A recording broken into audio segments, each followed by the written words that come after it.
Dark Side by Ashenafi. Exterior Kevin's house, day. It is a luxurious 4-bedroom house. A black car, Uber, comes driving and parks next to the house. Kevin, 17, gets out of the car passenger seat and heads toward the entrance. The Uber drives away. Kevin rings the bell. Nobody answers the call. Kevin checks if the door is open, just in case. Indeed, the door is not locked. Kevin enters the house. Interior Kevin's house, day. Kevin walks down the living room, passes the TV and takes the staircase. Interior Kevin's house, Kevin's room, day. Kevin enters the room. There is a bottle of water on the table. Kevin takes medication out of his pocket and swallows a pill with the bottle of water. Kevin lies on the bed and takes a deep breath before he closes his eyes. The screen goes black. Olivia, 35, wakes Kevin. She is his mother. Olivia, get up. It's dinner time. Kevin gets up and sits on the bed. Olivia, what's wrong with you? Kevin, nothing. Olivia, you look sick. Kevin, I'm fine. I'm just tired. Olivia gives him a smirk and leaves the room. Interior Kevin's house, living room, minutes later. Olivia, Kevin, Larry, 40, Kevin's father, Annie, 7, Kevin's sister, and Luke, 12, Kevin's brother, sit at a dinner table having dinner. They all look quiet. Every once in a while they look at Kevin, as if he did something that he wasn't supposed to do. Larry breaks the silence.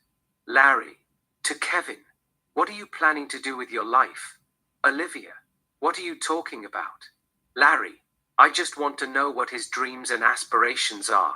His teacher said that he hadn't been to school for weeks. He dropped out. Olivia, he's just taking a break. It's not a big deal. They are picking on him for no reason. Larry, he can take care of himself. It has nothing to do with bullies. He is just not interested in school. School is for those who have dreams. He has woken up. He thinks that he can be the next Picasso. Olivia, he is gifted, no doubt about that. But I don't like his drawings. They are dark. I don't know where he gets his ideas. Luke, he gets them from the devil. He and his friends worship the devil. They drink blood. Olivia, where did you hear that? Luke, I saw them at the beach. I ran away before they saw me. Kevin, he is lying. It's cranberry juice. He mistook it for blood. Luke, no, it's not cranberry juice. I saw them killing a goat. They cut its throat and drank its blood. Olivia, that's sick. Larry, how does it taste? Olivia, Larry, what's wrong with you? This is not a joke. Larry, I just want to know what blood tastes like. Blood has a lot of protein. I mean, they are kids, experimenting. It's part of being adolescent. To Kevin, what does it taste like? Blood? Kevin, it's not blood. It's cranberry juice. Larry, you probably did it to impress your girlfriend. Olivia, you're not talking about Diana, are you? Larry, yeah. The girl that dressed in a gothic style. Olivia, to Kevin, she's not your girlfriend, is she? I was at the Westfield Mall the other day to buy clothes for Annie. I saw her making out with that tall, handsome boy, your friend, the guy who looks like a college student. You introduced me a couple weeks ago, but I forgot his name. Luke, his name is Paul. I caught them having sex in my room. Olivia, what do you mean by you caught them having sex in your room? Luke, Kevin was at the garage painting. I was in the living room, playing video game. I saw them entering the house. I thought they were in his room, conversing. When I entered my room to get a CD, I saw them having sex on my bed. I excused them, closed the door, returned to the living room, and continued to play the game. Larry, she is going out with both of them. Look at Kevin. Isn't that right? Kevin, no comment. Olivia, I don't want you to get STD. You have to be careful. She is a whore. I knew it the second I saw her. She looks like a witch, with her black dress and black lipstick, and eyeshadow. Larry, she is a goth. Olivia, I don't care if she is the princess of 7 devils. I want her to stay away from my son. Larry, we have rules in this house. We don't tell our children whom they should date or not. They can be with whomever they want to. We don't judge them, period. Olivia, Well, it's too bad. She and her friends burned a church. She is at a juvenile detention center, eating soap and crackers as we speak. She is going to be away for a while. He needs to find a new girlfriend. A girl next door type, sweet and innocent like Jennifer Love Hewitt. He doesn't have to share her with the 22-year-old boy. Kevin looks at his little sister who has been quiet the whole time. She catches his eyes. Her eyes turn black. Kevin is taken aback. Annie's eyes return normal. She gives him a sweet smile. Kevin excuses them and heads to his room. Interior Kevin's room. Night. Kevin grabs his medication and takes out a pill but drops it before he puts it in his mouth. The pill rolls under his bed. Kevin bends down to look for it. Kevin hears a sound. Kevin looks at the direction of the door. Annie stands at the door. She is carrying a knife. Her eyes turn black. Annie comes at him with a full speed and attacks him. Kevin tries to defend himself. Annie cuts him in the arm. Kevin pushes her away. Annie is ruthless. She stabs him in the palm. The knife goes through his palm and comes out the other end. Kevin screams in pain. He pushes her away and pulls the knife out of his palm. Kevin points the knife at Annie. Kevin, stay away from me. Annie laughs at him. She turns into a demonic figure. Annie, you're crazy. The knife is not Kevin's hand. It is in her hand. She attacks him. Annie stabs him in the heart. Kevin wakes up from the nightmare. It is a bad dream. Kevin gets up from the bed, takes his pill with a bottle of water, and heads to the bathroom. Interior Kevin's house. Bathroom night. Kevin washes his face and looks at himself in the mirror for a few seconds. Interior Kevin's house. Garage day. Kevin paints on a canvas. It is a dark, abstract painting. He is gifted. We see his paintings throughout the garage. The garage is his art studio. Kevin runs out of black ink. He puts his brush aside and walks toward the exit. Interior bus moving. Day. Kevin sits alone. He is lost in thought. The bus stops. Two men, Roger, age 31, and Peter, age 30, enter the bus. They walk toward Kevin's direction. Kevin looks at them. It seems that he has seen them, but he doesn't know where it was. His look tells it all. The expression of his face changes a little bit. Roger and Peter give him a dirty look and sit behind him, on the right side. The bus drives. Roger and Peter keep an eye on him. Kevin turns slightly and looks at their direction. They stare at him. It looks like they are following him. Kevin looks away. Int, Walmart, day. Kevin shops for ink. He's at the painting section, looking for black ink.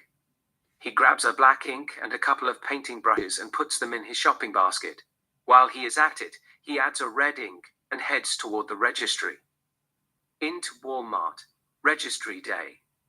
A girl named Delilah, 19, is behind the registry. Kevin places the items on the counter. It seems that Delilah is attracted to him. She looks at him with a bedroom eye, as if she had known him all her life. She rings the items. It is $55. Delilah, $55.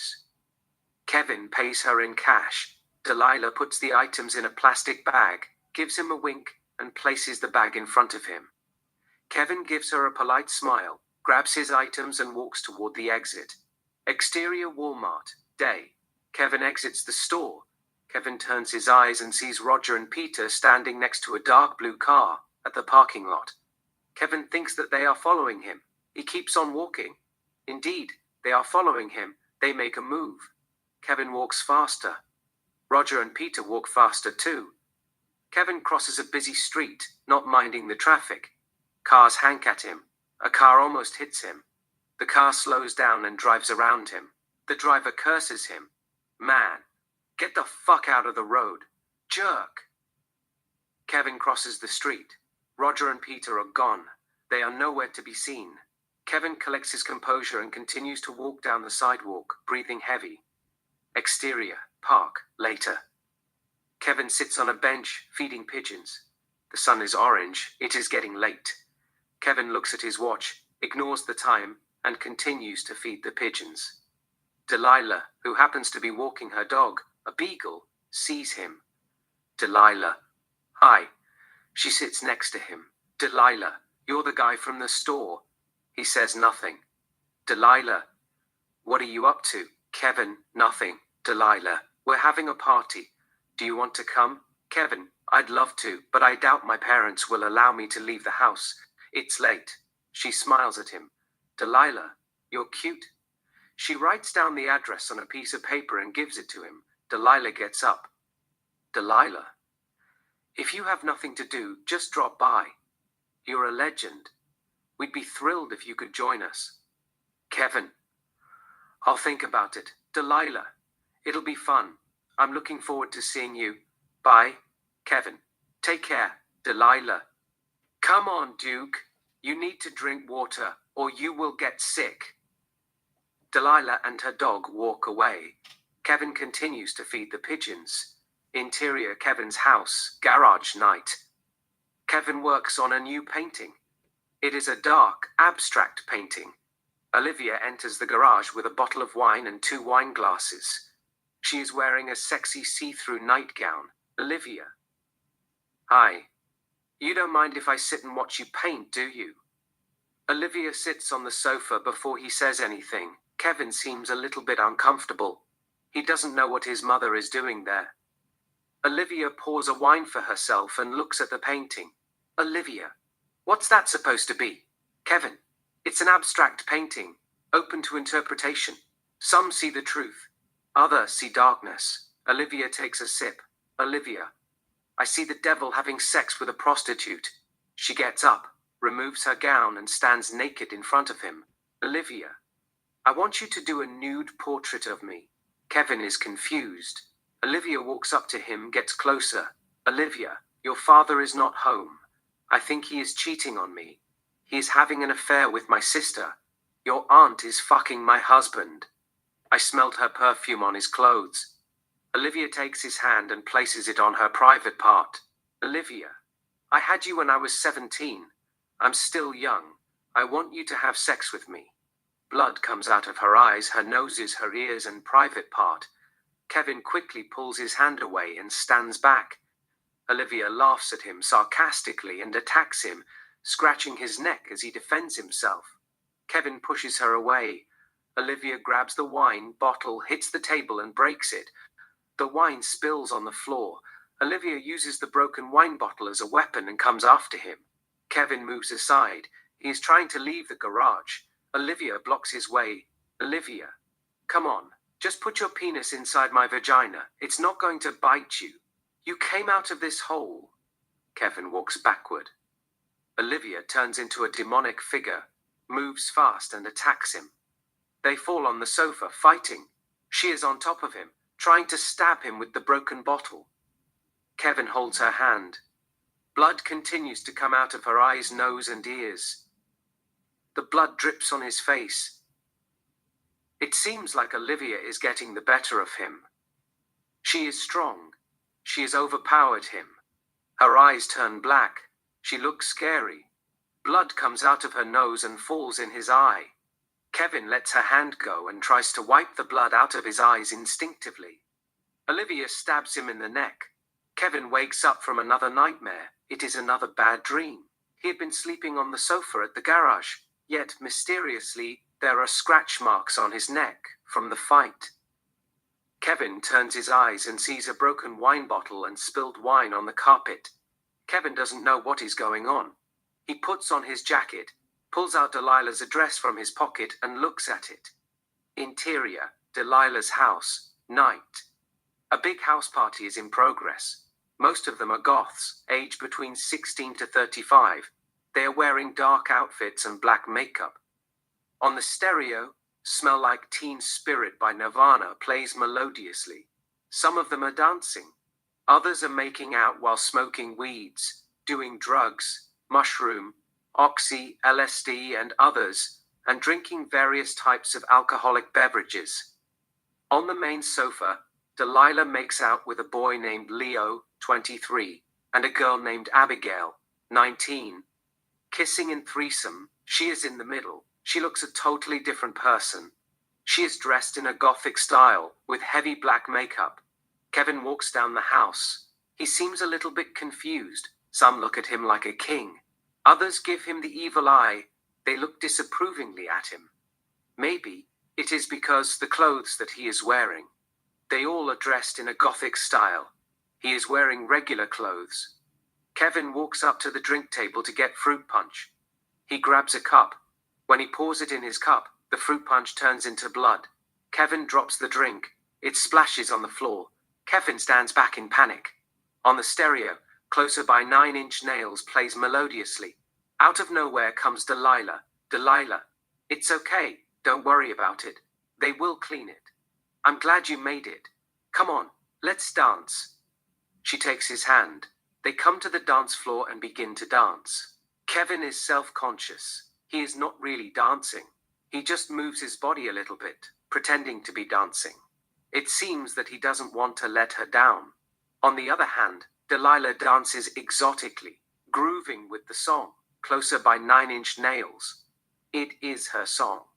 She puts her arms around him and dances, looking at him adoringly. Delilah then kisses him with tongue lasciviously. He kisses her too. Leo looks at them unmoved. Abigail produces oxy out of nowhere and places it in Leo's mouth. They kiss French. Partygoers continue to make out, kissing and having sex everywhere. Delilah takes Kevin's hand. Delilah and Kevin walk through the crowd, heading toward the main bedroom. They take the staircase. Interior Delilah's house, bedroom night. Delilah and Kevin enter the room. There is a mattress inside a devil star pentacle surrounded by candles. Delilah removes her clothes, so does Kevin. She makes him lie on the mattress. Delilah grabs a jar of blood, which happens to be nearby, sits on top of Kevin, pours the blood on her head and breasts and smears it on her body. Kevin says nothing. Delilah pours the blood on his chest as well and rubs it with her hands. Delilah and Kevin begin to have sex. Delilah utters all kinds of Latin words in satanic ritual as they continue to make love. Delilah, in Latin, my Lord Satan, more than ever I find myself in the hands of thee. Please grant me the wisdom to see the truth through darkness. Give your power of gratifying to those who minister to my needs. Possess their body, take over their spirit, be the owner of their heart and mind, and go deep inside me and write your commandments in my soul. To love and worship only thee, Lucifer, my love. You're the breath that sustains my very soul. I love you forever. Kevin doesn't know what's happening. He just goes with the flow. Delilah then turns into a demonic figure and bites him in the neck. Interior, Kevin's house, bedroom, night. Kevin wakes up and finds himself at his house. Kevin thinks it's a nightmare. He gets up from the bed, shirtless, and sees blood on his underwear. Kevin looks at his shirt on the table. It is stained with blood as well. He is confused. It seems that he doesn't know what's happening. Kevin puts on a new t-shirt and exits the room. Interior, Kevin's house, kitchen night. Kevin washes his face and dries his face with a towel. Kevin opens the refrigerator, grabs a bottle of water, and drinks it in one breath. Kevin throws the bottle in the trash, walks toward the exit. Exterior street, night. Kevin runs in the street. He is not wearing shoes. The sky is darkish blue and orange. It must be around 5:30 in the morning. It is not that dark. It appears that Kevin is running away from himself. He picks up the speed and runs faster down the street. Kevin slows down, stops, and takes a deep breath. Kevin walks toward the direction of the camera. Interior, Kevin's house, bathroom, day. Kevin takes a shower. Interior, Kevin's house, kitchen, day. Kevin sits at the breakfast table eating cereal. His parents, Olivia and Larry, his brother and sister, Luke and Annie, have seated at the table, having breakfast supposedly. They all look quiet. On the stereo, La Vie en Rose by Edith Piaf plays melodiously. Kevin looks at his parents and his brother and sister. They stop eating. They all are staring at him. He ignores them and continues to eat his breakfast. Kevin looks at Luke. Luke has turned into a girl before his eyes. He is wearing a dress and makeup. Suddenly, their eyes turn black. Blood comes out of their eyes, noses, and ears. Kevin can't take it anymore. He gets up and walks toward the exit. Kevin opens the door and exits from the house. Exterior, street, day. Kevin walks down the sidewalk in confusion. He doesn't know what's going on. On the other side of the sidewalk, Roger and Peter follow him. Kevin looks at them and begins to walk faster. Roger and Peter pick up the speed as well. Kevin makes a left turn and continues to walk faster. Roger and Peter cross the street and continue to follow him. Kevin turns around and looks at them. They are right behind him. Roger takes out a big kitchen knife from his jacket. Kevin runs down the street with full speed. Roger and Peter chase him. Kevin crosses the street and runs down the park. Roger and Peter cross the street and continue to chase him through the park. Kevin runs faster, exits from the park, and gets on the main street. There is a bus, boarding passengers at a bus stop. Kevin moves faster and gets in the bus. Int. Bus day. Kevin pays $5 and takes a seat. Exterior bus stop, day. Roger and Peter try to catch the bus, but it's too late. The bus drives away. Int. Bus moving, day. Kevin takes a deep breath. Yet the passengers look at him weird, as if he did something wrong. They all are staring at him. A female passenger turns into a demon before his eyes. Her eyes are black. Kevin is taken aback. He looks away. Kevin turns his eyes and sees a fat man with his belly showing. Something inside the man's belly moves and makes a horrifying image. The man laughs at Kevin. His teeth are rotten. There is dark blood in his mouth. Next to the fat man, there is a young woman. Black blood comes out of her nose. The girl takes the blood from her nose with her finger and sucks her finger in seduction. Black blood comes out of her eyes. Her teeth are as sharp as a shark. She bites off her own finger. Black blood comes out of her finger like a small water fountain. Kevin is terrified. A woman, about 55, gets up from her seat and sits next to him. She whispers in his ear, "Woman, you're going to burn in hell for your sins." Her eyes turn black.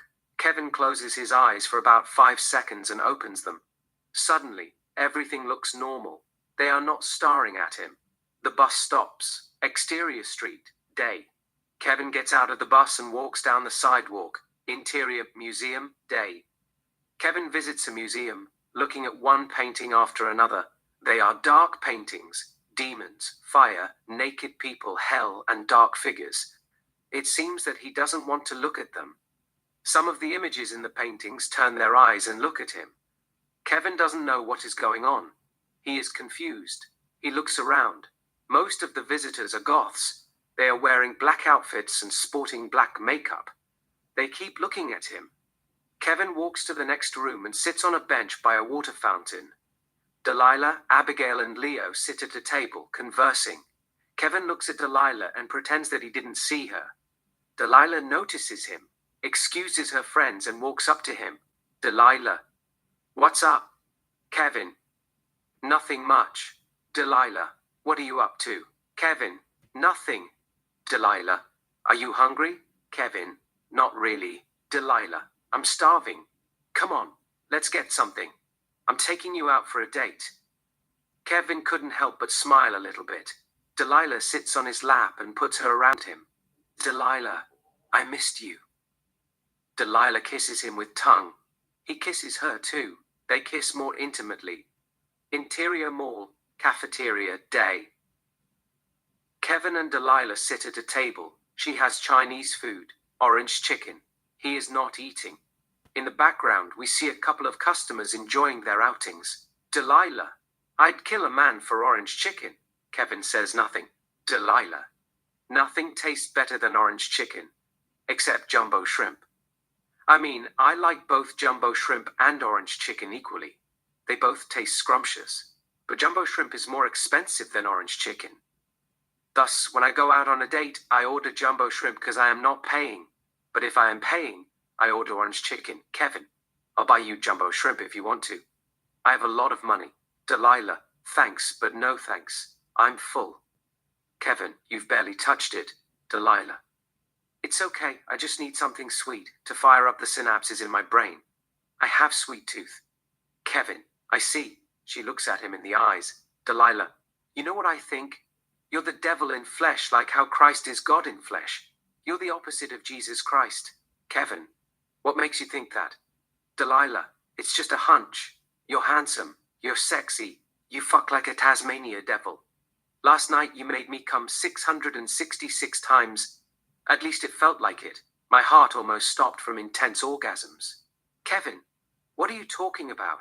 Delilah, you're not a human being. You're the Prince of Darkness. No man has ever fucked me like that. My pussy still hurts. It seems that Kevin doesn't know what she is talking about. Interior. Delilah's house. Flashback. Night.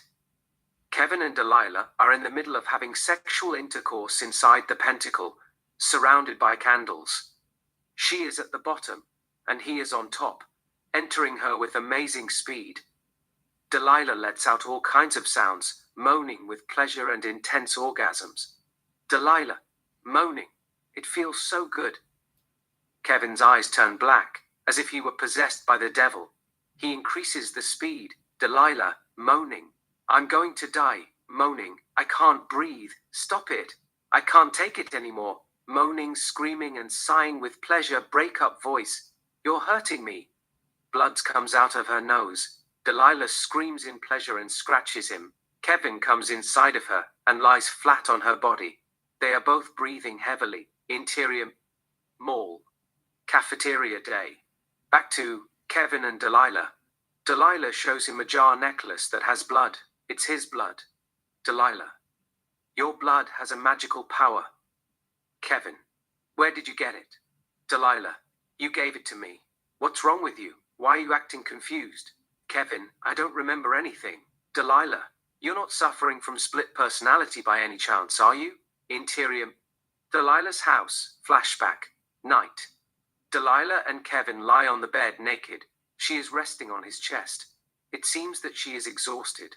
She breathes like a cat that escaped from a Rottweiler. There is a pause. Delia. I want your blood. Kevin. What blood? Delilah. Your blood? I want to wear it around my neck. Kevin. How are you going to extract it? Delilah. My mother is a nurse. I got a needle and syringe. Delilah gets up, walks up to the drawer, opens it, and grabs a needle and syringe. Delilah. I am just going to take a little. It doesn't hurt. She gets closer and takes his arms. Delia, relax. It's a piece of cake. Delilah injects his vein and extracts the blood dexterously. She puts the blood in a small glass container. Delilah. I'll buy the necklace in the morning and put it in the necklace. Kevin says nothing. Delilah puts them aside and rests back on his chest. Delilah. You're a fucking legend. They all worship you. She kisses him with tongue lasciviously. They kiss French. Interior mall. Cafeteria day. Back to Kevin and Delilah. Delilah. I'm sort of a witch. Kevin. What witch? Delilah. I am into black magic and witchcraft. I take classes online. I'll graduate next year. Kevin. What do they teach you? Delilah. I am not allowed to talk about it. It is a secret. But it has to do with how to summon the devil, control over the elements like fire, water, earth, and air, and access the dark dimension. You know, they teach us how to get closer to the Prince of Darkness, cast spells, and be forever young. Kevin. It sounds interesting. Delilah. It's fun. She gets up, grabs her tray, and throws the leftover in the trash. Delilah. Come on. Let's go to shopping. They have Victoria's Secret store on the second floor. I don't know if I could offer them, but I'll try them for fun. On the soundtrack, music plays melodiously. Interior. Mall. Victoria's Secret shop day. Delilah comes out of the dressing room, wearing burgundy lingerie, and shows Kevin the outfit. He thinks that she looks sexy. He pays her a compliment. We don't hear what they are saying due to the music on the soundtrack. Cut 2. Delilah comes out of the dressing room, wearing black lingerie, and shows Kevin the nightgown. She looks alluring. Cut 2. Delilah comes out the dressing room, wearing a red lingerie, and shows Kevin the outfit. She looks arresting. Cut 2. Delilah comes out of the dressing room, wearing a pink lingerie, and shows Kevin the nightgown. She looks breathtaking. Cut 2. Delilah comes out the dressing room, wearing an alluring black see-through lingerie, and shows Kevin the outfit. She looks enchanting. She walks up to him. Delilah. I heard you are an artist. Kevin, under his breath, something like that. Delilia, I want you to do my nude portrait. He looks at her in the eyes. She puts her arms around him. Delilia, seductively by his lips. I think I'm in love with you. I feel it deep inside my pussy. It is hot like the fire in hell. She kisses him. They kiss more intimately. Interior Kevin's house. Garage day. Delilah poses nude, lying on the sofa. Kevin does her portrait. Delilah. A couple years ago, I watched Rosemary Baby and went to bed. I dreamed about having sex with the devil. He had a huge penis. His penis had fingers. He inserted his penis inside my vagina, went deep mysteriously, and squeezed my heart. I couldn't breathe. He looked at me in the eyes and asked me if I loved him. I told him with all my heart and soul, my lord. He squeezed my heart harder and said, prove it. I was a little bit confused. I didn't understand what he meant by, what is prove it? I thought I was going to die. He was squeezing my heart with his penis harder and harder. I just told him that my love for him was eternal. He completed me in a way that lasts for all time. I wanted to be with him forever. He squeezed my heart till it stopped, and he disappeared. My soul leaped out of my body and floated in the air. I thought I was dead. This was the end. But I wasn't ready to say goodbye. There was more beauty to witness, more joy to feel. The sun was still high in the sky, so to speak, but there was so much more to share with loved ones and more sex and more pleasure. I remember telling myself there was still chapters left to write. My story wasn't finished yet. It hadn't even started. I was only 16. There was still a thirst for life. I tried to get back to my body, but in vain. My body rejected my soul. Or rather, once you die, you stay dead. You can't get back. There was nothing I could do about it. I was just standing there and hoping for a miracle. My mother waked me up and falsely accused me of stealing. Someone took $200 from her purse, and she thought that I did it. I didn't really care. I was so relived, it was just a nightmare. I lied to her face. I told her that I didn't steal the money. I borrowed it. I'd pay her back by the end of the week. I knew who took it. It was Dante, my stepfather. I just wanted to enjoy the moment. I was alive. I wasn't dead. I felt like I was reborn. It was a new beginning for me, like a phoenix rising from ashes. I had few words with Dante. I threatened him. I told him that I would call 911 and tell them that he raped me and all. He gave me the money. I gave it to her and squashed the beef. But the story wasn't about the money. I've got a clean slate, a born-again experience. It felt like a fresh start. I had turned over a new leaf. I felt redeemed. Kevin says nothing. He continues to work on the painting. He then puts his painting brush aside. Kevin, you have to leave. My parents are going to be home any minute. We'll finish it tomorrow. Kevin grabs her clothes and gives her the clothes. Delilah, if you say so. Delilah puts on her clothes. Delilah, I want you to do me a favor. Let's go to my house and kill my parents. Kevin looks at her strange, as if he were saying, you can't be serious. Delilah, I'm fucking with you. It is a joke. But my stepfather has a gun. One time, he came to my room in the middle of the night and fucked me with the gun. He said that he'd shoot me in the face if I told anybody about it. Kevin, that's fucked up. Delia, I liked it. I had orgasms. Kevin says nothing. There is a pause. Delia, I'll just go home and have sex with my stepfather. He is black. He has a big gun. Unless you help me kill him, he won't stop. Delilah removes her clothes and stands in front of him naked. Kevin looks at her in the eyes. Delilah puts her arms around him and kisses him. She opens his pants as they kiss. Kevin opens it himself, removes his pants completely, picks her up and puts her on the table. They kiss more intimately and begin to have sex. Exterior cemetery, night. Delilah and Kevin visit a cemetery. Delilah is holding a lantern.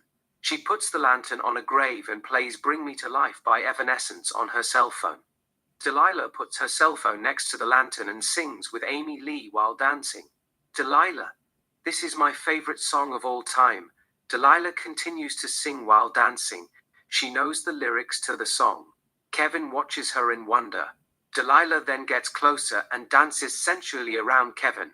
Kevin couldn't help but fall in love with her. Delilah gets near his lips. Delilah, they told me in order to be a witch, I must have sex with the dark soul in the cemetery. Delilah removes her clothes and kisses Kevin. Delilah opens his belt. She wants to have sex with him. Kevin reads her mind, picks her up, and places her on a tombstone that has an angel. They kiss and make love in the cemetery. On the soundtrack, My Immortal by Evanescence plays melodiously. Interior church night. It's an abandoned church. Delilah and Kevin continue to have sex, surrounded by hundreds of candles. It's steamy, passionate, and spiritual sex. On the soundtrack, My Immortal by Evanescence continues to play melodiously. Kevin hits it deliciously. Delilah moans with passion and pleasure. She is feeling it. She scratches him with her nails. Suddenly the church catches fire. Delilah and Kevin don't seem to be bothered by it. They continue to go at it. The church then transforms into a hellish environment, as if they entered in a different dimension. Kevin and Delilah are surrounded by flames. Demons and humans are having an orgy all over the place. Some of the demons have wings similar to a bat. Kevin and Delilah are the center of attention. They continue to have a passionate sex, weaving their desires in a tapestry of passion and entwining their destinies. The sky catches fire before it opens. We see angels, humans, and demons making out, having an orgy. A female angel, with wings, spreads her legs and takes a leak in water sports. Black urine exits from her vagina. An angel, who has breasts and wings, fucks a girl doggy style. The angel hits it hard. Black blood comes out of the girl's eyes, her nose, and her mouth. A demon has sex with a girl human. She is sweating black sweat. She moans with pleasure. Black blood exits from her eyes, nose, and ears as she sighs and moans with pleasure. It's sex extravaganza. Thousands of them having wild erotic sex throughout the place. Heaven. Exterior earth, sunset. Hundreds of people make love in the mud. Kevin and Delilah continue to go at it. They are in the center. They are doing it on top of nude bodies. Black blood rains from heaven. It is an erotic sex. Their bodies are covered with black blood. Kevin hits it like a Superman. Delilah can feel every penetration. She moans with pleasure, as if he were entering her with fire. Interior. Delilah's house. Night. Magically, Kevin and Delilah find themselves in Delilah's room making love. They are surrounded by candles. They both reach climax and breathe in and out, as if they just ran a marathon. Delilah, speaking in a breakup voice, I can't breathe. I think I am going to die this time. Kevin says nothing. Delilah takes a deep breath. There is a pause. Delilah, I want you help me get rid of my parents' bodies. They kick the bucket. Kevin closes his eyes in meditation. Interior Delilah's house. Bathroom night. We see the dead bodies of Delilah's parents, Kate, her mother, and Dante, her stepfather, naked inside the bathtub. Delilah and Kevin walk to the bathroom. Delilah is carrying acid in a container. Delilah, should we cut their bodies to pieces and throw them in a lake, or I should just use the acid and get it over with? Kevin, it's up to you. Delilah, I will just use the acid. It's quicker. It saves us a lot of time. Delilah pours the acid on their bodies. The bodies begin to dissolve, smoking with thin clouds. Kevin, where did you get the acid? Delilah, I got it on dark web. There is a pause. Kevin, how did they die? Delilah, I poisoned them. Kevin says nothing. Delilah continues to dissolve their bodies with acid. Delilah, that bitch knew he came in my room every night and raped me. But she said nothing. Kevin chooses to say nothing. Delilah, don't get me wrong. He has a huge dick. Look at it. Pours acid on his penis. It smokes. I have always had a rape fantasy. He made me come like a river. Suddenly he stopped coming to my room. Soon I found out what was happening. My mother told him that she was pregnant with his child. I guess he wanted to be loyal to my mother. He completely cut me off from his life. It broke my heart. There is a pause. Kevin, was your mother pregnant? Delilah, I don't know. I mean, I doubt it. That bitch is a liar. She would have said anything to create a loving and supportive relationship with him. She was head over heels in love with him. He was 10 years younger than her. She used to fuck him 3 times a day. They had made a lot of sex tapes. We could watch them if you want to. Interior Delilah's house. Quick flashback. Day night. Kate and Dante have sex. Kate rides him cowgirl style. Cut 2. Dante is tall and cut. He looks like a football player. He hits it behind, doggy style. Kate makes all kinds of sounds, moaning and talking dirty. Cut 2. Kate and Dante continue to go at it. Reverse cowgirl. Cut 2. Dante fucks Kate in butterfly sex position. Cut 2. Dante taps it in spork sexual position. Kate is feeling it. They are doing it pornography style. Dante turns her over and gets between her legs. They kiss French. There is a camera nearby, recording. Interior Delilah's house, bathroom night. Back to Delilah and Kevin. Delilah. They used to post them in Pornhub and make money on the side. Kevin says nothing.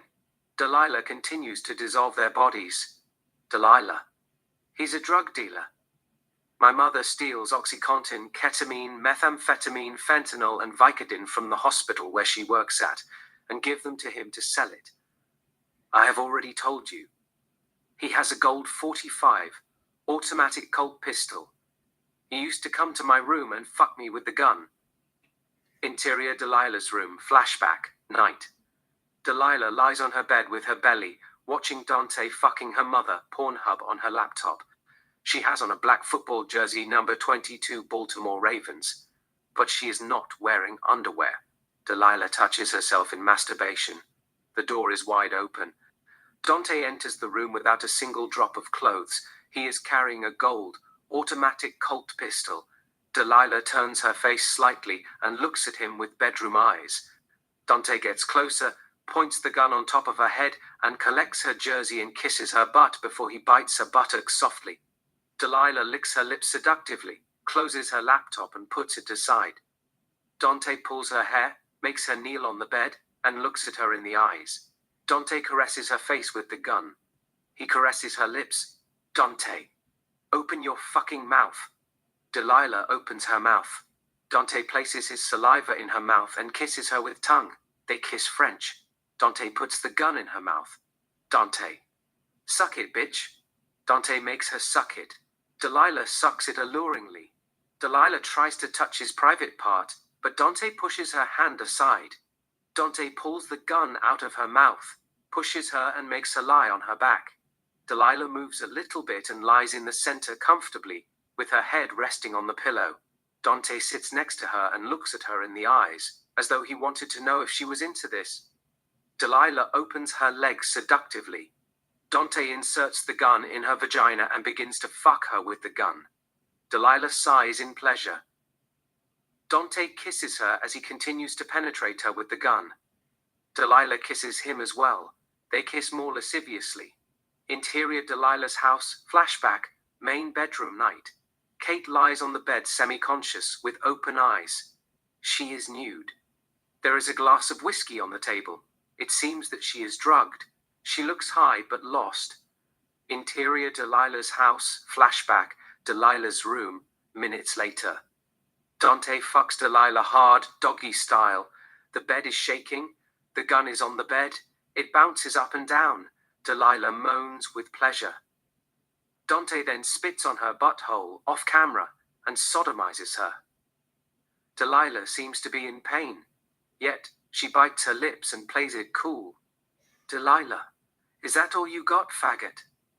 Dante increases the speed, fucks her harder and comes inside her. Interior Delilah's house, bathroom night. Back to Delilah and Kevin. Delilah. He's a sex machine. No lactic acid whatsoever. He fucked both me and my mother the same night. You know, he used to drug her before he entered my room and raped me. The truth is, she probably wouldn't have given a fuck. She knew about it all along. She used to say like mother, like daughter. She was a nymphomaniac. There was something wrong with her. She would have been down for threesome. She sucked his dick in the kitchen, in front of me. She said nothing when he walked around in the house naked. Kevin chooses to say nothing. Delilah continues to dissolve their bodies. Exterior street, morning. Kevin walks in the street. The area is quiet and peaceful. Out of nowhere comes a dark blue car and pulls next to Kevin. Roger and Peter get out of the car and approach him. Roger, what's up, man? Roger grabs him by the throat. Kevin pushes him away. Roger tackles him and brings him down. Peter injects him in the neck with a tranquilizer. Kevin falls unconscious. Everything goes dark. Interior abounded building. Day. It is an abounded building. Kevin is tied to a chair without a single drop of clothes like a political prisoner. Roger and Peter stand in front of him. Roger is carrying a knife. There is a table. We see all kinds of torturing devices on the table. Roger, I want you to stay away from Delilah. If you ever get near that girl again, I will cut your dick off. Roger gives Peter a sign. Peter grabs an electric shock from the table and shocks him. Kevin screams in pain with his body shaking. They are torturing him. Roger, you're a fucking sick man. Roger grabs a pillar from the table and gives Peter a sign. Peter puts the electric shock aside and holds Kevin's left arm firmly. Roger pulls out Kevin's nail, forefinger, with the pillar. Kevin screams in pain. Roger pulls out Kevin's middle finger's nail. Kevin screams more. Roger pulls out Kevin's third finger's nail. Kevin continues to scream. Exterior street, sunset. Roger and Peter come driving and stop the car next to the sidewalk. Roger and Peter get out of the car, throw Kevin in the street, in the middle of nowhere, get in the car and drive away. Kevin is naked. His fingers are bleeding. They have removed all of his nails. The sun is setting. Kevin gets up and walks down the street without a single drop of clothes. Exterior, street, night. It's dark. Kevin continues to walk down the street. Interior, Kevin's house, night. Kevin enters his house. There is nobody in the house. He doesn't know where his parents, brother and sister are. Interior, bathroom, night. Kevin opens the mirror cabinet and grabs first aid. Interior kitchen, night. Kevin sits at the table, cleans his wounds with medical alcohol, and patches up his fingers with medical bandages. It appears that Kevin is exhausted. He gets up from his chair, but he faints before he goes anywhere. He falls on the floor unconscious. Interior, Kevin's house, kitchen, morning. Kevin regains consciousness. He gets up and heads toward the bathroom. Interior, Kevin's house, bathroom, morning. Kevin takes shower. Interior, Walmart, day. Delilah is behind the registry. She is serving a female customer. She rings the lady's items. The customer pays her, takes her items, and walks away. Kevin approaches Delilah, takes out a ticket from his pocket, and places it in front of her. Kevin, I want you to come with me. Delilah, where are we going? Kevin, Mexico City. Delilah, now. Kevin, tomorrow, 10:30 a.m. Delilah, sure, I quit. You're my last customer. Grabs 2 lollipops, blue and red, nearby and rings the items. It's $2.55. Kevin gives her $5. She puts the money in the registration and holds his change. Kevin, keep the change. Delilah, thanks. Delilah puts the change in her pocket, gives Kevin the blue lollipop, and keeps the red one for herself. There is a female customer standing behind Kevin. Delilah, to the customer, I quit. You have to go over there. Delilah puts the lollipop in her mouth and sucks it seductively. Delilah, to Kevin, what happens to your fingers? Kevin, it's a long story. Delilah, okay, no worries. How have you been otherwise? Kevin, I'm good. Delilah, let me collect my paycheck. Wait for me at the parking lot. I'll be out in a minute. Kevin nods his head sure and walks toward the exit. Exterior, Walmart, day. Kevin waits for Delilah, sucking the blue lollipop. Roger and Peter come out of nowhere and walk toward his direction. Kevin sees them. He throws the lollipop away and runs down the parking lot. Roger and Peter chase him. Kevin gets on the main street and runs down the street. Roger and Peter get on the main street and continue to chase him. Kevin makes a left turn and continues to run. It seems that Kevin manages to get away. Nobody is following him. Kevin slows down a little bit and crosses the street without looking. A police car hits him. Kevin falls on the ground.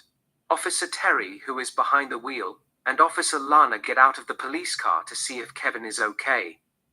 They approach him. It appears that Kevin is fine. He gets up on his own. Officer Terry, are you okay? Kevin, I'm fine. Officer Terry, why are you running? Kevin, 2 men are following me. They tried to kill me. They pulled my nails out.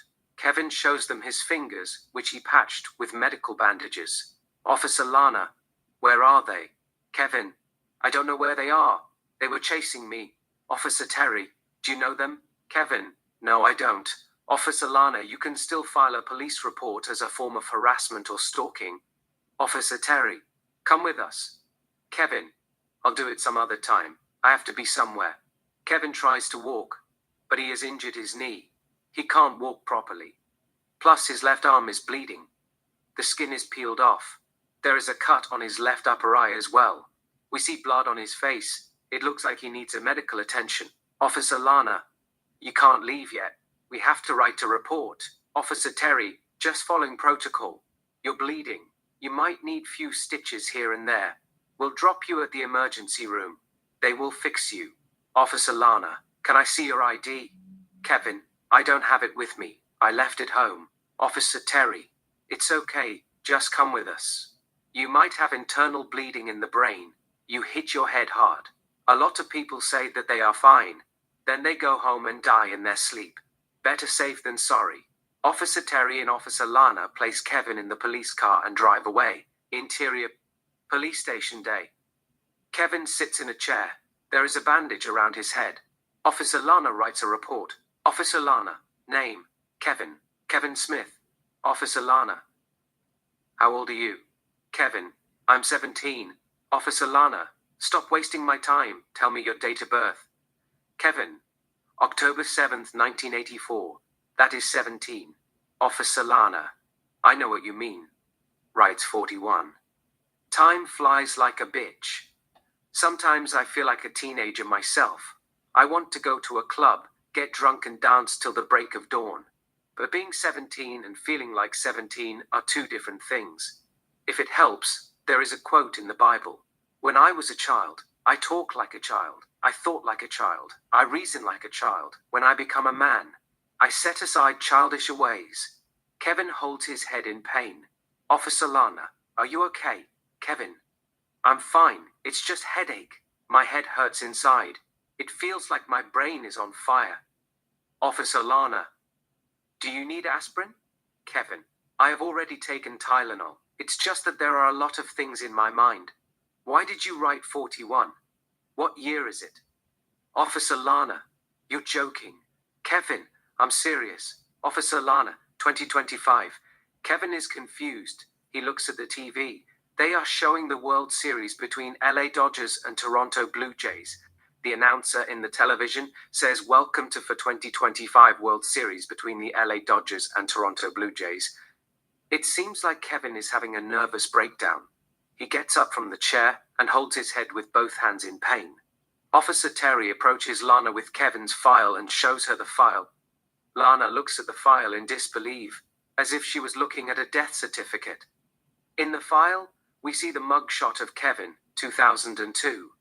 Before our eyes, Kevin turns to an adult, age 41. He looks different. Kevin is lost. He still doesn't know what's going on.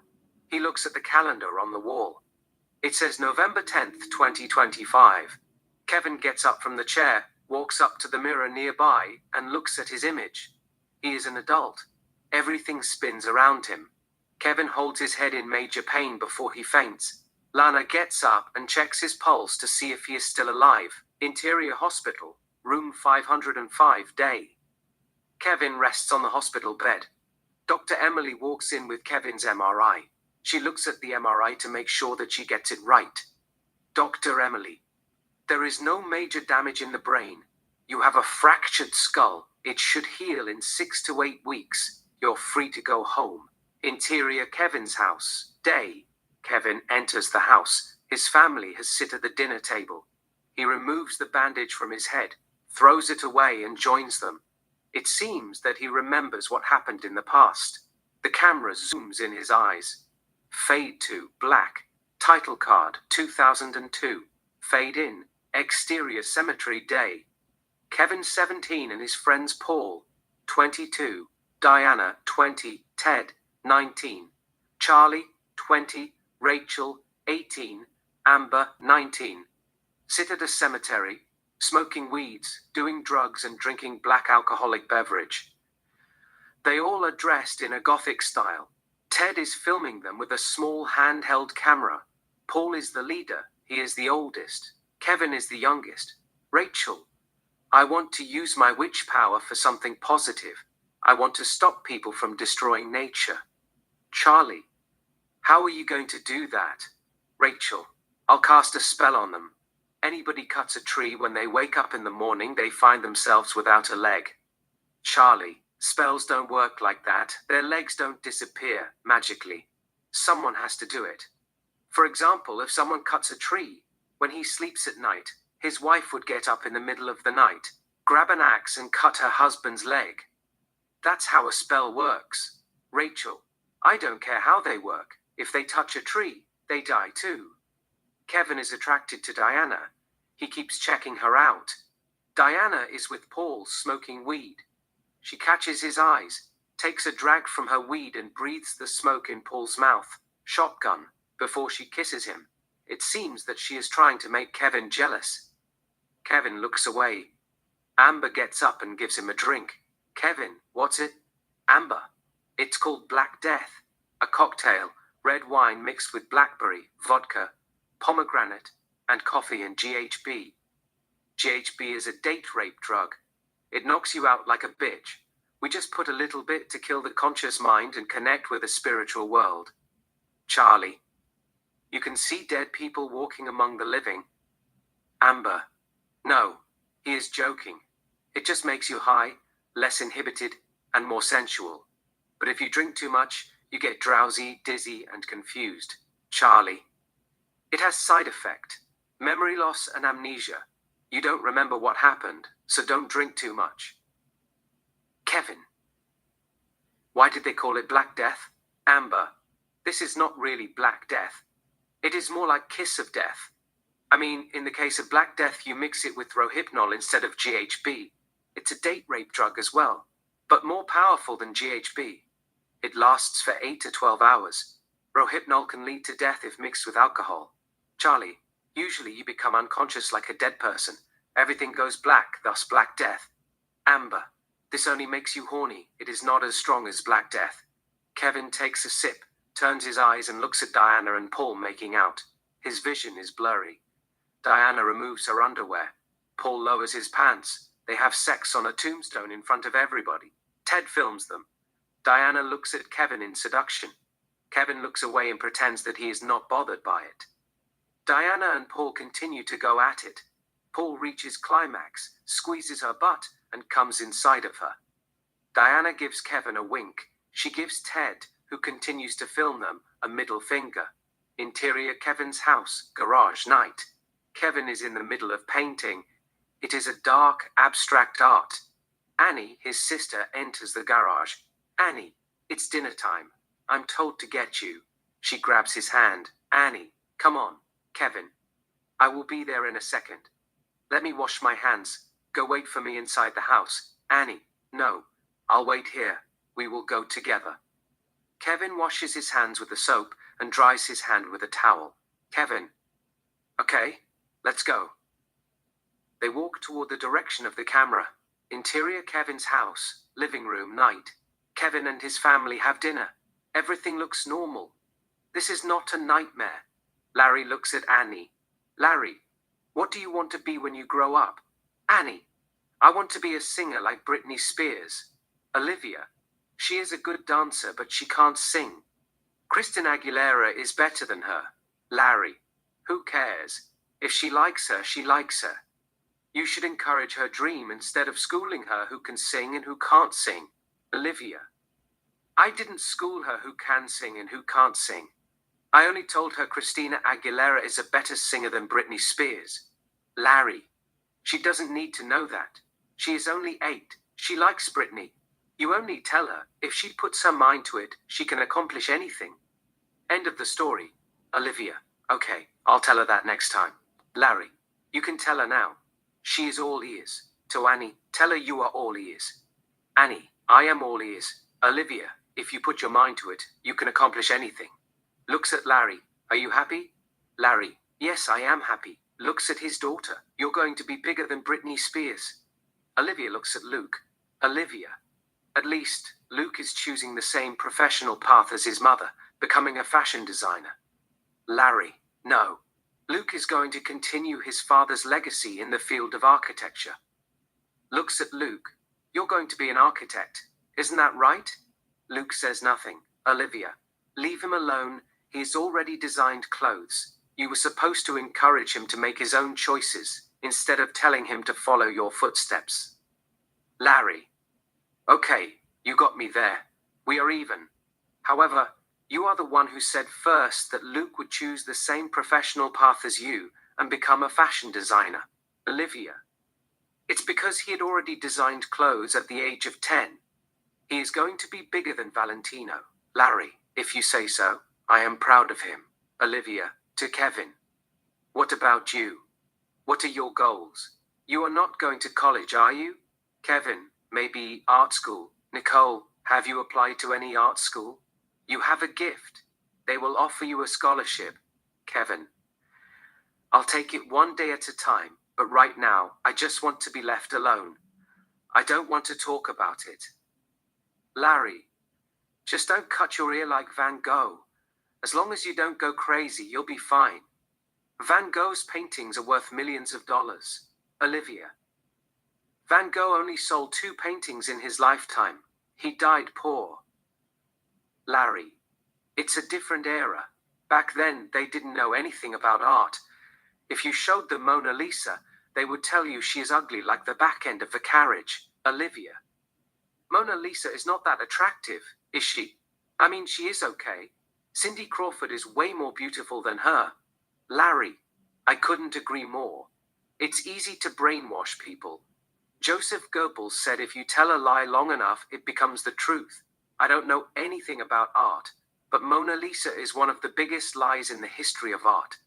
Excuse my language, but I don't see anything that makes me want to have sex with her. Olivia gives him a look. Larry. It is a joke. She looks like someone hit her face with pizza dough right before she posed for Da Vinci. They laugh moderately. Kevin.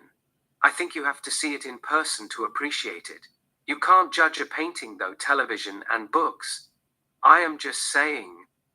Everybody is entitled of their opinion, but Mona Lisa is one of the greatest works of art ever created. Olivia. Anyhow, why are you painting dark? All you're painting are demons, hell, naked people burning and all. It's pretty dark. Where do you get your inspiration? Kevin. It's just a feeling. It comes to me naturally. I can't explain it. Olivia. It feels like you are possessed by demons. Larry. He gets them from movies. You know, as long as his head is not spinning 360 degrees like that girl in The Exorcist, he will be fine. If I were you, I wouldn't worry about it too much. He is only experimenting. Let him do his things. Sooner or later, he will get bored of it. He'll see the world through a new lens and focus on more bright and colorful things. It is part of being adolescent. You have to let them figure it out by themselves. Olivia. It's just too dark for my taste. He has to see a psychiatrist. The devil is living inside his soul. Larry. The devil is living inside all of us. The question is, will he make him or break him? It is only art. Who cares? He can paint anything he wants as long as it sells. It is not the end of the world. Olivia. Look at him. It's affecting his life. He always wears black. He paints his nails black. His clothes are black. He wears eyeshadow and colors his lips black. Larry. What? He got the idea from the Crow. Olivia. His friends are goths. Larry. We have already talked about this. We don't judge our children. We respect their choices. We let them learn from their mistakes. There is nothing more to it. Olivia. As parents, it is our responsibility to control our children and raise them the right way. We can't let them make poor decisions. You can't say leave them alone. That's not how parenting works. We have to hold them accountable for their behaviors and actions. The world is not safe. We'll regret it for the rest of our life if something happens to them. We just can't sit and watch them destroy their lives. Larry, he is not destroying his life. He is just experimenting. Experimenting is a normal and vital part of adolescent development. Adolescence is a time of exploration and self-discovery. We can't take that away from him. Olivia. I'm just saying. We have to warn them about dark spirits, like how we talk them about drugs, alcohol, and tobacco. He and his friends are into witchcraft. They are older than him. They are playing with fire, tempting fate by exploring forbidden practices, dabbling in the occult, and engaging with malevolent powers. It can have dire consequences. Larry, there is no such thing as dark spirit. Let him be. He'll figure it out in his own. Nicole, they kill innocent animals and drink their blood. They worship the devil. They are messing with forces beyond their compression. Exterior beach, night. Kevin and his friends Diana, Ted, Charlie, Rachel, and Amber sit by the bonfire, smoking weeds. On the stereo, dark music plays melodiously. Ted is filming them. Diana and Rachel get up and dance exotically. Paul comes to the fire with a goat. He is carrying a knife. Diana approaches him. Diana, how are you going to kill it? Paul, I'll just cut its throat. To Ted and Charlie, I need you guys to hold it. Ted, I'm filming. Paul, give it to Kevin. You're stronger than him. Ted gives the camera to Kevin. Ted, don't shake your arm too much. Just hold it straight. Kevin gets up and holds the camera, filming. Ted and Charlie bring down the goat and hold it with all their might. Paul is set to slaughter the goat. Paul, where is the container? Rachel grabs the container from the blanket and stands nearby. Paul, to Rachel, don't spill it. Rachel, just kill it. Paul slaughters the goat. The goat fights to keep his soul from leaving. Ted and Charlie hold it tight. The goat's blood spills in the container like a flood. Kevin continues to film them. The goat is still alive. It kicks its legs. Ted and Charlie make sure that the goat is not going anywhere. They hold him firmly. The goat finally dies. The container is filled with its blood. Rachel puts the container down, on the blanket. Ted takes the camera from Kevin and continues to film. Amber grabs a bottle of Black Death, black alcohol, and pours it in the container, mixing it with the blood. Amber stirs the drink with a ladle. Diana grabs a cup, a golden chalice. Amber takes the mix with the ladle and fills the chalice with blood. Diana gives the drink to Paul. Paul drinks it in one breath. Amber fills the chalice again. Diana drinks everything and gives the chalice to Rachel. They all have a cup, except Kevin. It is his turn. Amber fills the cup with the mix. Diana gives him the drink. Kevin shuts his system down, closes his eyes, and drinks everything in one breath. On the stereo, Charlie plays a song by Marilyn Manson. The girls remove their clothes and begin to dance around the fire exotically. Ted films them. Paul, Charlie, and Kevin smoke weed. Kevin can't take his eyes off Diana. He is madly in love with her. The goat lies on the sand lifeless. Diana grabs the knife and stabs the goat several times like a psychopath. She takes whatever blood she can manage and paints her body red. Diana lies on her back, with her head resting on the dead goat. She begins to masturbate fantastically, chanting words in witchcraft. Diana, in Latin. Angel of darkness, my lord. Satan, the beautiful Lucifer. Take my soul and decorate it with your stars. Fill my heart with joy. Lord, I am ready and willing to serve you with all my heart and soul. Grant me the wisdom to be used, Lord, the Prince of Darkness, for your glory and purpose. To be your hands and feet in the world, my love.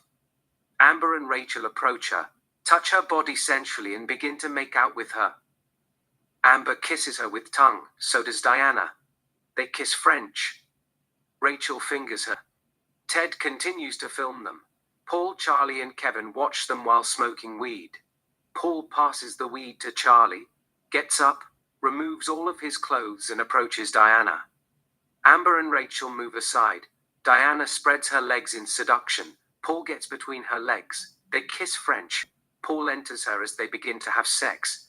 Rachel lowers Ted's pants and gives him a blowjob as he continues to film. Amber has sex with Charlie. Kevin, who is smoking weed, doesn't have a partner. He just watches them having sex. Paul reaches climax, pulls Diana's hair, and comes inside her. Paul gets up, walks to the ocean, enters the water and swims like a dolphin. Diana looks at Kevin, who is checking her out. Diana gets up, grabs a bottle of wine, takes a sip, and returns to the dead goat. Diana sits in front of the dead goat, looks at Kevin, and spreads her legs alluringly. Diana pours the wine on her private part to tempt Kevin. She calls him with her finger, "Come in." Kevin throws the weed away and approaches her. Kevin stands in front of her, looking a little bit lost. Diana looks at him in the eyes. It seems that she knows that he is in love with her. "Diana, you're not a virgin, are you?" He shakes his head no. "Kevin, no, I'm not." Diana lies back, with her head resting on the dead goat. She spreads her legs seductively. "Diana, do you want to fuck me?" Kevin removes his clothes and gets between her legs. They kiss French. Kevin enters her as they begin to have sex. "Diana, wow, your penis is hot. It's as hot as fire. The spirit is with you." Kevin says nothing. He continues to enter her. It seems that he has done it 1,000 times. He hits it sweet, nice and easy. She is a little bit impressed by him, moaning and making all kinds of sexual sounds. Suddenly, Kevin begins to go faster. He is feeling the spirit. His irises are big and black. It seems like the devil has possessed his soul. Kevin hits it hard. Diana moans, screaming with intense pleasure. They all stop what they are doing and look at him in awe. Kevin is destroying it. Ted films them. Diana can't take it anymore. Her body is shaking with multiple orgasms. She screams with pleasure. Charlie, Rachel, and Amber are speechless. Ted continues to film them. Blood comes out of Diana's nose. Kevin comes inside her and falls flat, sweating. Diana is still shaking with intense orgasms, breathing in and out. Interior Kevin's house, garage day. Kevin paints on the canvas. It is a dark, abstract painting. Fire, hell, and nude people, and burning souls and all. On the soundtrack, music plays melodiously. We stay with Kevin for a couple of seconds. Interior club, rave, Halloween party, night. It is a rave club. We see people dancing like there is no tomorrow. They are wearing dark costumes. It is dark, alluring, and seductive. Some of them are making out on the dance floor. Others are drinking and doing drugs. There are those who are wearing S&M outfits, making out in bondage, sadism, and masochism. Paul is the DJ. Ted is his assistant. They are playing a dark song. Diana, who is wearing a fishnet, dances in the middle of dark extravaganza. Rachel, who is wearing a black sex leather, is nearby. She is dancing with a big black muscular guy, Roy. Roy fingers Rachel. On the other end of the dance floor, Charlie, who is dressed as Marilyn Manson, sells drugs to two girls, Amanda and Amy, while pretending to be dancing with them. Charlie comes behind Amy, collects her dress, French-made costume, and places the drug in her underwear, pills. Amy takes a pill out of her underwear, puts it in her mouth, and tries it. It is real. Amy winks at her boyfriend, Tommy, who is dancing with Amber nearby. Tommy gets behind Amber, who is dressed as Wednesday Addams, miniskirt version, collects her skirt, and places $50 in her underwear as they continue to dance. On the other end, Rachel takes ecstasy, turns around, faces Roy, puts her arms around him. They kiss French. Rachel touches Roy's private part sexually as they continue to kiss. Roy picks her up and fucks her in standing position. Rachel moves her body, bounding up and down like a cheerleader. Diana looks at them, turns her eyes, and sees Kevin, who is dressed as a vampire, staring at her. Diana turns around and dances with a big black muscular guy, Reggie. Diana then turns around, facing Kevin. She takes Reggie's hand and places it on her private part. Reggie touches her sexually. Diana looks at Kevin, who continues to gaze at her. Diana is feeling it. She licks her lips as she sighs in pleasure. It looks like Diana is toying with Kevin's emotions. Diana walks up to Kevin. Diana takes Kevin's hand and brings him to the dance floor. Diana and Kevin dance sensually. Diana puts her arms around him. They kiss intimately. Interior: Diana's house, living room, day. Diana poses nude, sitting on the sofa. Kevin draws her portrait on a canvas. We stay with them for a couple of seconds. Exterior: Diana's house, day. Amber, Charlie, Ted, and Rachel converse, smoking weed and drinking beers. Rachel and Ted are sitting on the staircase. Amber and Charlie are standing. Amber: it's a beautiful house. Ted: it was her grandparents' house. Maternal, in her mother's side. Her mother died of cancer when she was 12. A year later, her father married his mistress. Diana didn't like her and got into witchcraft. Later, her grandparents died mysteriously and she inherited the house. They named her as a beneficiary. She doesn't have real relatives. No aunt or uncle or siblings. Her mother was the only child. She only had one daughter, Diana. Charlie: I heard she put a curse on her grandparents. Rachel: that's a lie. Her grandparents didn't die mysteriously or witchcraft. They joined a cult, moved to New Mexico, drank poison and killed themselves in mass suicide as a final glorious act. It has nothing to do with her. They just thought that death was not an ending, but a necessary transition to a better existence. Ted: they left her a lot of money. She inherited everything. They owned a vibrator company, sex toys. Now she ran it. They wire the money directly to her account. She doesn't have to work for the rest of her life. Rachel: it makes no difference. She didn't really have to lift a finger regardless of the circumstances. Her father is a plastic surgeon. His clients are movie stars and models. He's also a producer. He has produced a lot of movies. He has more money than God, so to speak, but he is rich. Her mother was a model. She made Diana the heir to her fortune. Her entire wealth was passed down to her. She has always lived a comfortable life. The reason she became a witch is to get even with her father. She hasn't forgiven him for abandoning her mother. She caught him fucking the nurse in the guest house while her mother was undergoing cancer treatment, getting chemotherapy, dying and all.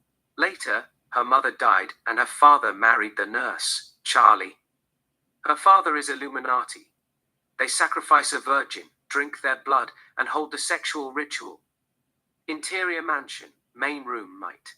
It's a big mansion. We see about 50 masked individuals, men and women, attending a ceremony. It's a human sacrifice ritual. There is a scarifying stone in the shape of pentacles surrounded by candles. A young girl named Amelia, 15, who is wearing a white gown, stands outside the pentacle. A masked man, the master of ceremonies, who is wearing a red gown, leads the ceremony, swinging incense and saying something in Latin. Then, 2 masked naked women escort Amelia to the sacrificing stone. They remove her gown, places her on the stone, naked, and ties her hands with belts. Amelia didn't put up a fight. She must be drugged or hypnotized. She just lies there lost and confused. The master of ceremonies says something in Latin. Masked naked woman 3, who is carrying a knife on a tray, approaches him. The master of ceremonies grabs the knife and cuts Amelia's throat. Amelia's blood spills on the stone, flows around the stone and fills the pentacle. They all watch it unmoved. Kyle, Diana's father, is present. He is wearing a black hood and a scary French mask. He looks around with curiosity. One of the guests catches his eyes. Kyle plays it cool.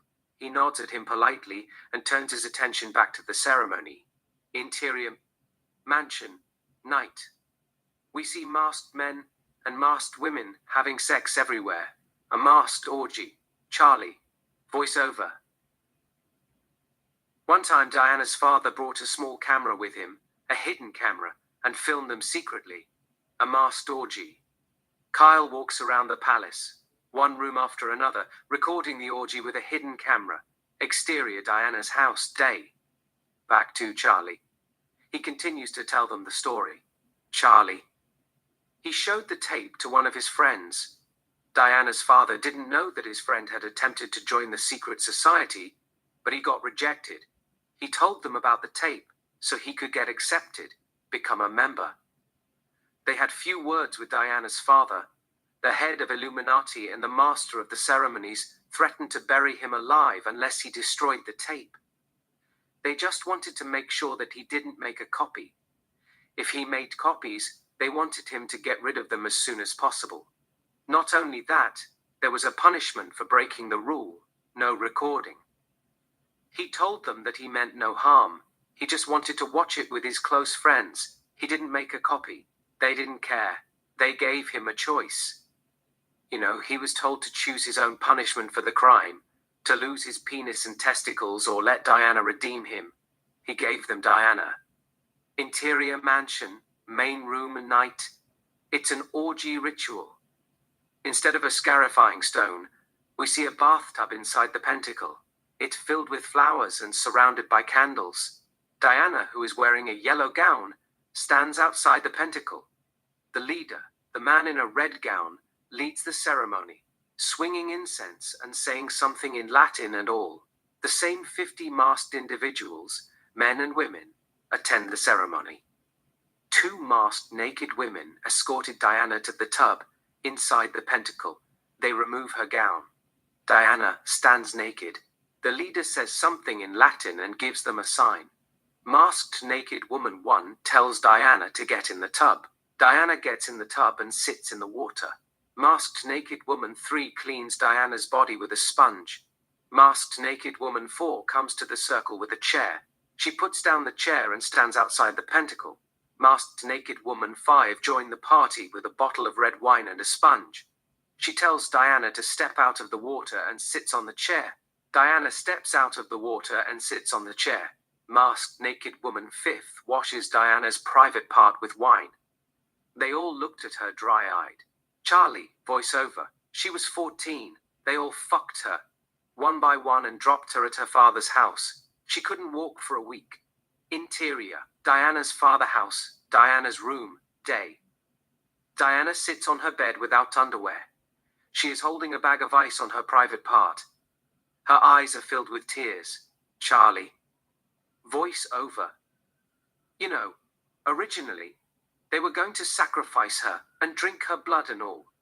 But she wasn't a virgin. She had already lost her virginity at 13. She went to Cancun with Veronica for spring break and had sex with a college student. They thought that she was no good. Diana closes her eyes. 2 tears exit from her eyes and fall down by her cheeks. Insert Diana's nightmare. Diana's point of view. 1 masked man after another raping her in series cuts. Charlie, voice over. Impure. Instead, she was appointed as a sex nymphette during the cult's orgy ritual. They all are wearing scary masks. It's horrifying. Exterior Diana's house. Day. Back to Charlie. He continues to tell them the story. Charlie.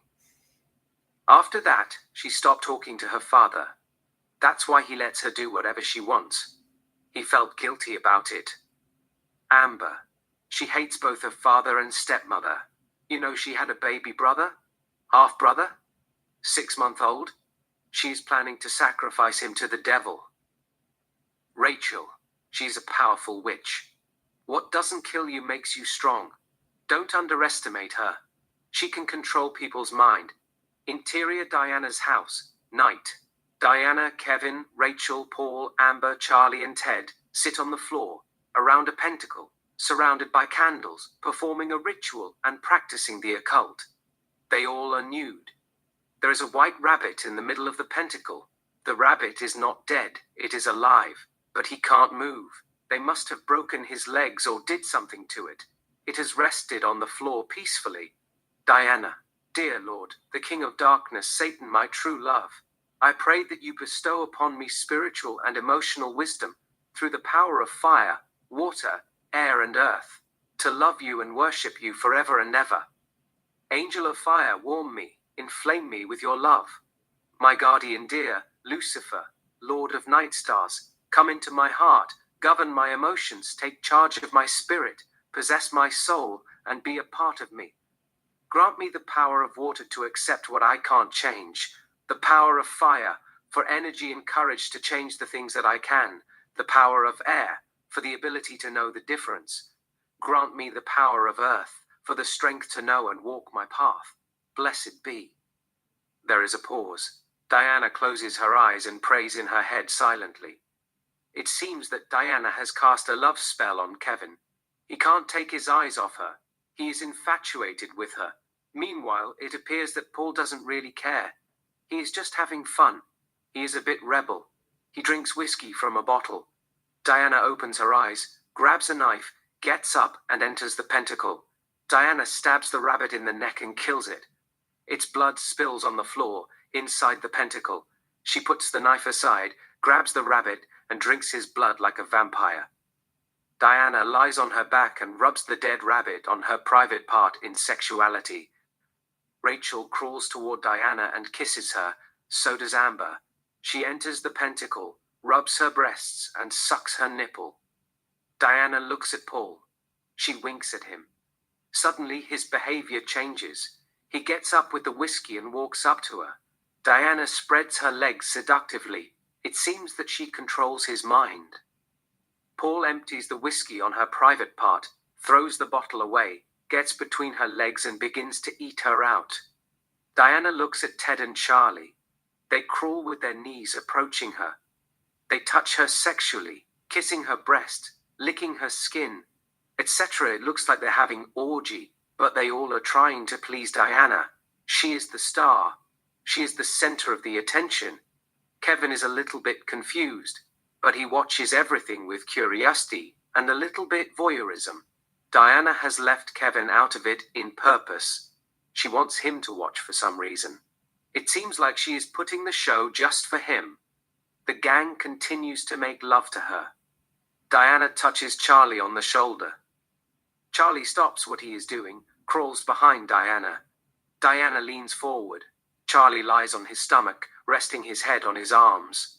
Diana rests her head on Charlie's back, using him as a pillow.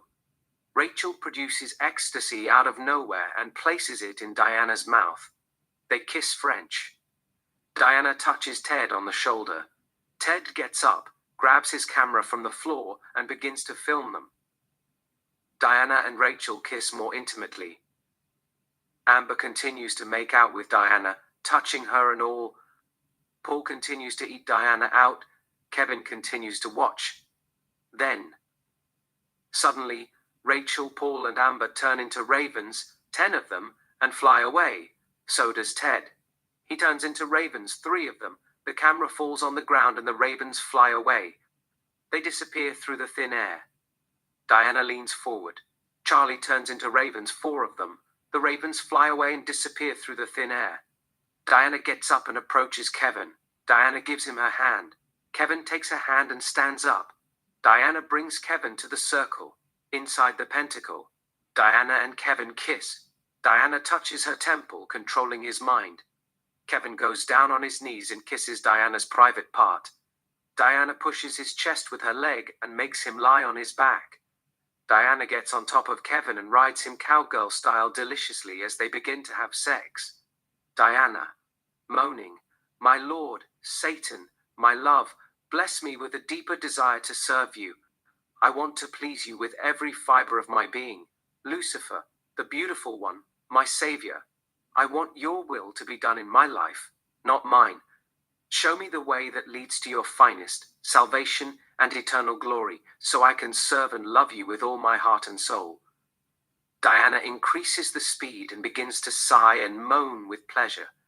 Diana turns into a demonic figure. She grows wings, bat wings, before our eyes. Diana reaches orgasms and bites him in the neck. Interior. Diana's house, main bedroom, night. Kevin wakes up from the nightmare. He is naked. He is not wearing anything. It seems like he doesn't know where he is. He looks lost and confused. Kevin gets up from the bed. He grabs a towel from the table and puts it around his waist and exits the room. Interior Diana's house, living room, night. There are about 100 candles, burning like sunset. Diana, Paul, Rachel, Ted, Amber, and Charlie sit on the floor without a single drop of clothes watching The Craft, 1998. Diana is smoking weed. Paul is drinking whiskey from a hip flask. Rachel is eating a slice of cake. Amber and Charlie are making out with French kiss. Ted is filming. Kevin gets down from the staircase and comes to the living room. They all look at him. Kevin, what time is it? Rachel looks at her watch. Rachel, 11:17 p.m. Kevin, fuck, I have to go. Diana, you can crash here. I would love for you to stay the night. Kevin, I had a lot of fun, but I can't push my luck with my parents. It'll cause problems. I can only stay until 11:000 p.m.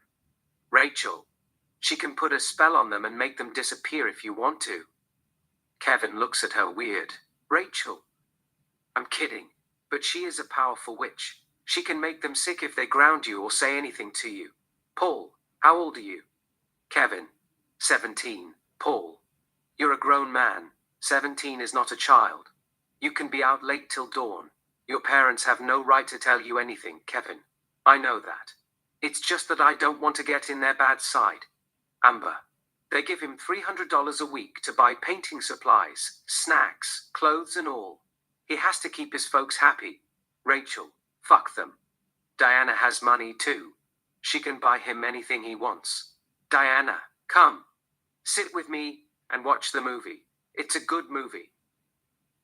Diana opens her legs alluringly. Kevin walks up to her. Diana, lose the towel. You don't need it. Kevin removes the towel and puts it on the sofa. Diana, sit between my legs. Kevin sits between her legs and begins to watch the movie with them.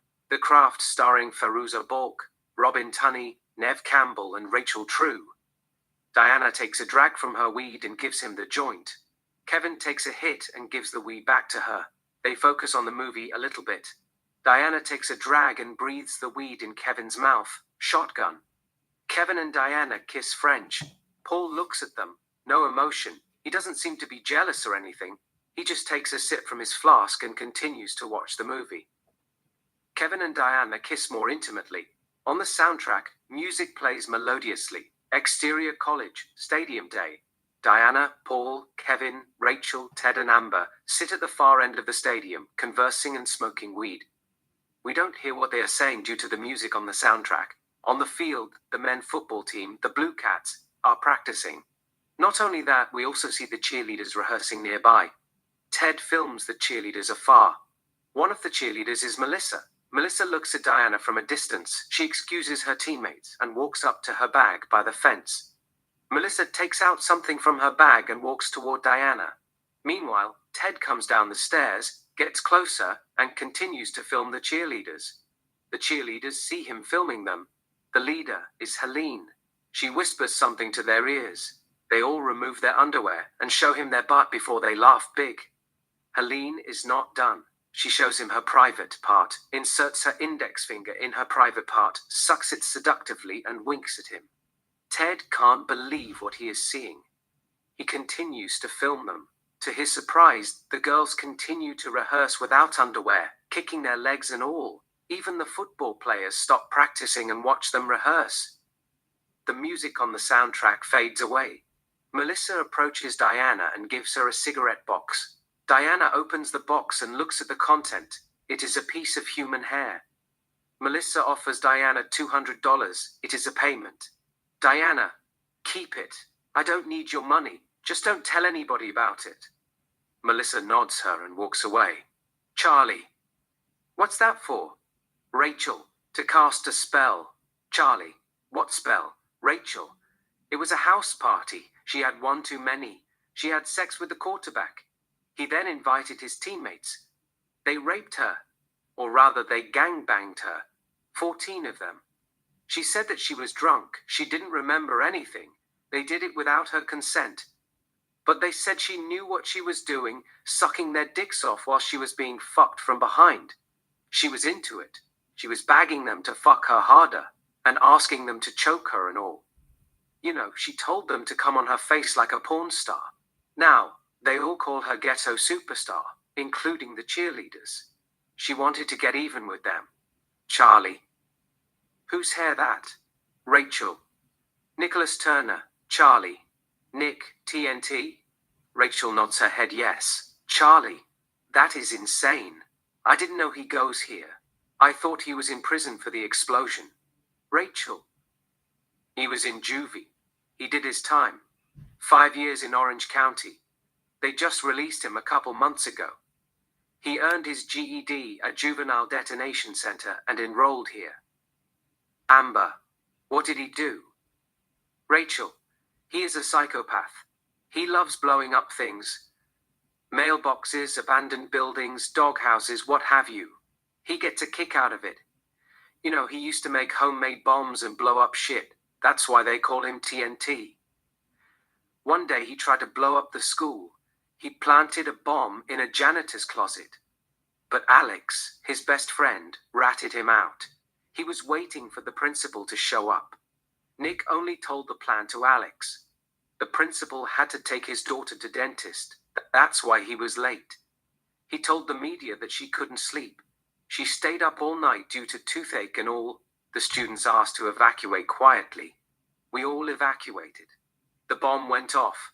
They arrested him. They was going to try him as an adult. But his father is a judge. He said over my dead body, so to speak. But he used his influence to give his son a fair trial. He was tried as a minor. They sentenced him for 5 years at Juvenile Detention Center. Till he was 21. Charlie. How did she get his hair? Rachel.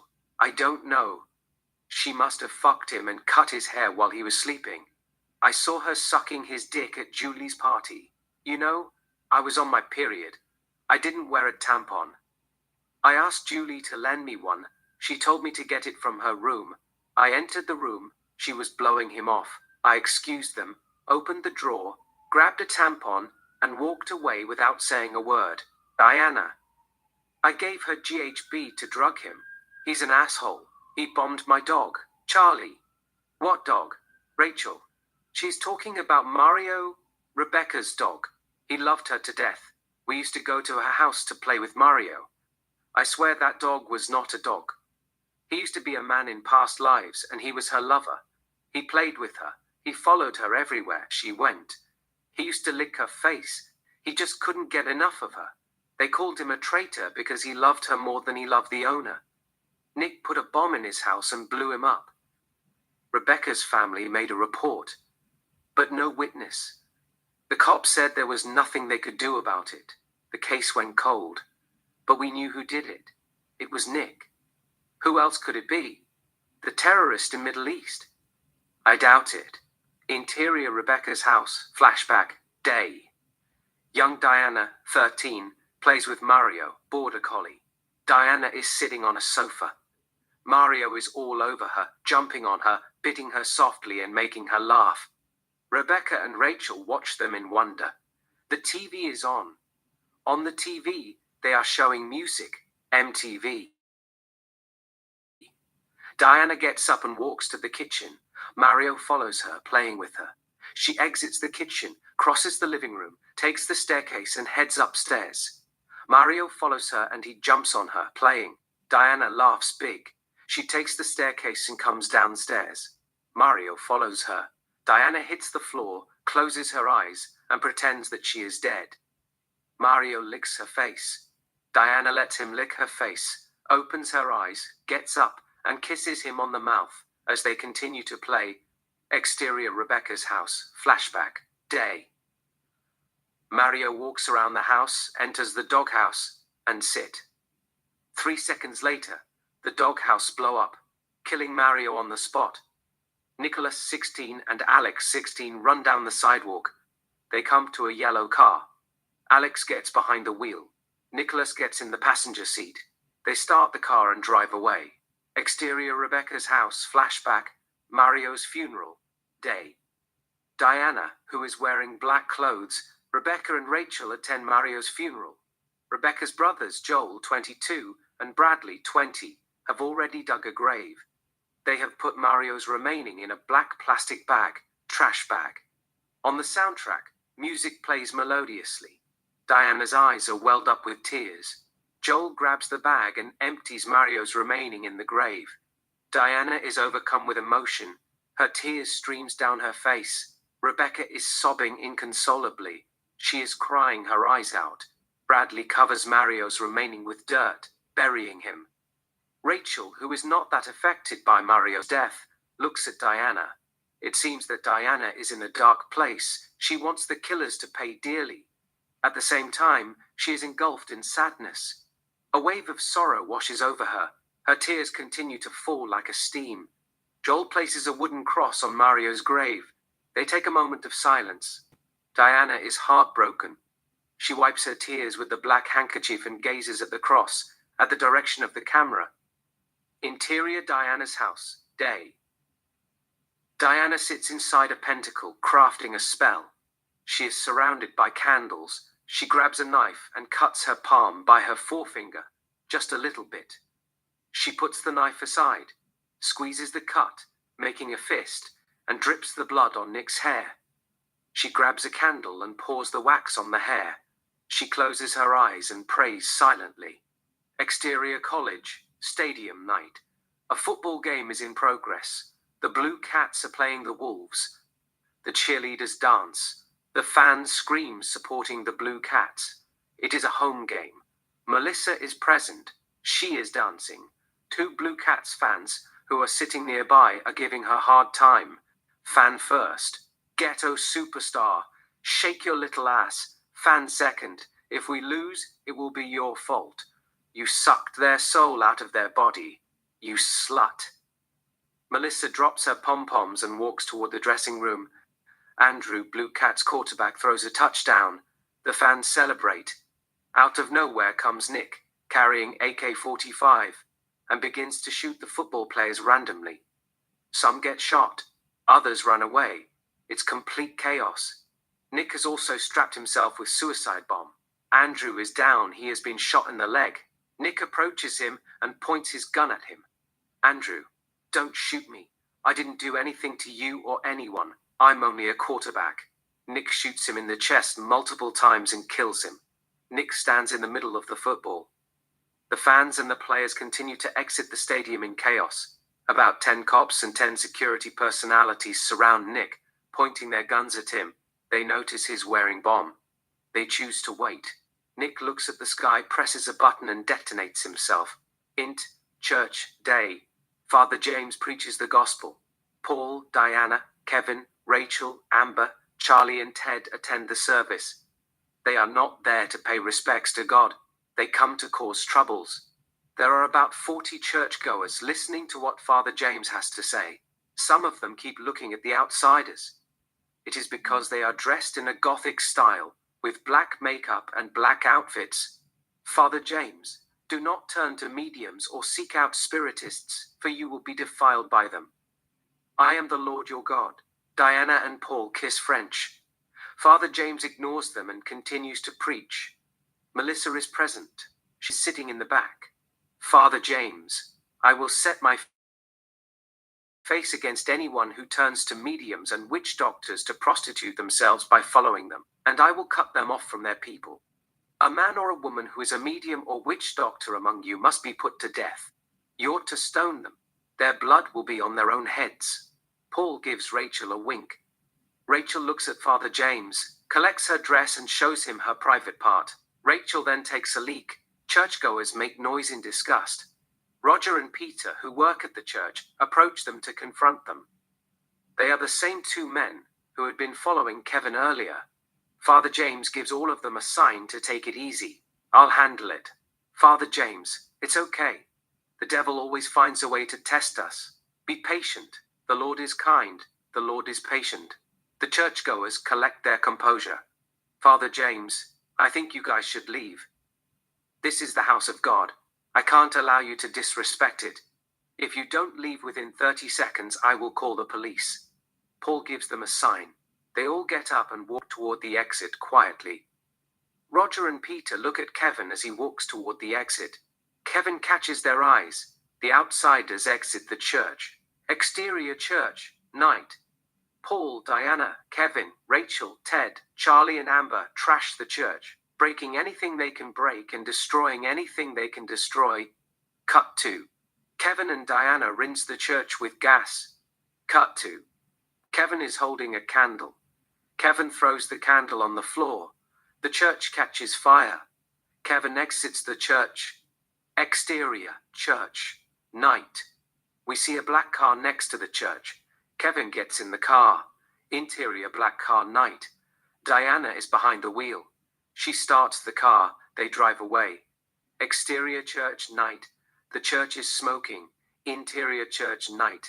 The church is on fire. Exterior, church, blue car, night. The church is burning. Peter, who is behind the wheel, and Roger, who's sitting in the passenger seat, come to the church driving and parks the car next to the church. Peter and Roger get out of the car and rush to the church. The church continues to burn. Peter and Roger ignore the fire and enter the church. Interior, church, night. Roger and Peter try to take out the fire with packets of water, but in vain. The fire spreads throughout the building. The building begins to collapse. It seems that Roger and Peter are in trouble. They might not make it. Interior, Kevin's house, living room, day. The TV is on. A female reporter named Samantha talks about the church. Samantha, TV. Unknown arsonists set St. Michael Church on fire last night. Kevin watches the news. On the TV, they show the church. It's burned badly. Samantha, TV. 2 men lost their lives trying to put out the fire. They put the pictures of Roger and Peter on the TV screen. Kevin looks at them in confusion. It seems that he is not proud of his action. He presses a button on the remote control and turns off the TV. Interior, Kevin's house, garage, day. Kevin paints on the canvas. It is a dark, abstract painting. The devil, flames, blood, naked Diana walking in the fire, demons and naked people burning. It seems like he might be possessed by the devil. We stay with him for a couple of seconds. Exterior, street, day. Kevin rides his bicycle in the middle of the road, in the opposite side of the street. A car comes at his direction. The driver hanks at Kevin. Kevin ignores the horn and continues to ride in the wrong side of the street. The car drives around Kevin, avoiding from hitting him. The driver curses Kevin as he drives away. Driver, what's the fuck wrong with you, asshole? Kevin keeps on riding. Exterior, Diana's house, day. We see 4 police cars parking outside. About 10 bystanders stand outside, watching. Kevin comes to the scene, riding his bicycle. Kevin gets down from his bicycle. The police have already arrested Diana and Paul. They are escorting them out of the house. Diana and Paul are cuffed behind. 4 police officers escort them to the police cars. Diana looks at Kevin. It seems that Kevin doesn't want Diana to go to prison. He looks upset. He wants to be with her, but there is nothing he can do about it. Kevin watches the police placing Diana in the suspect transport enclosure.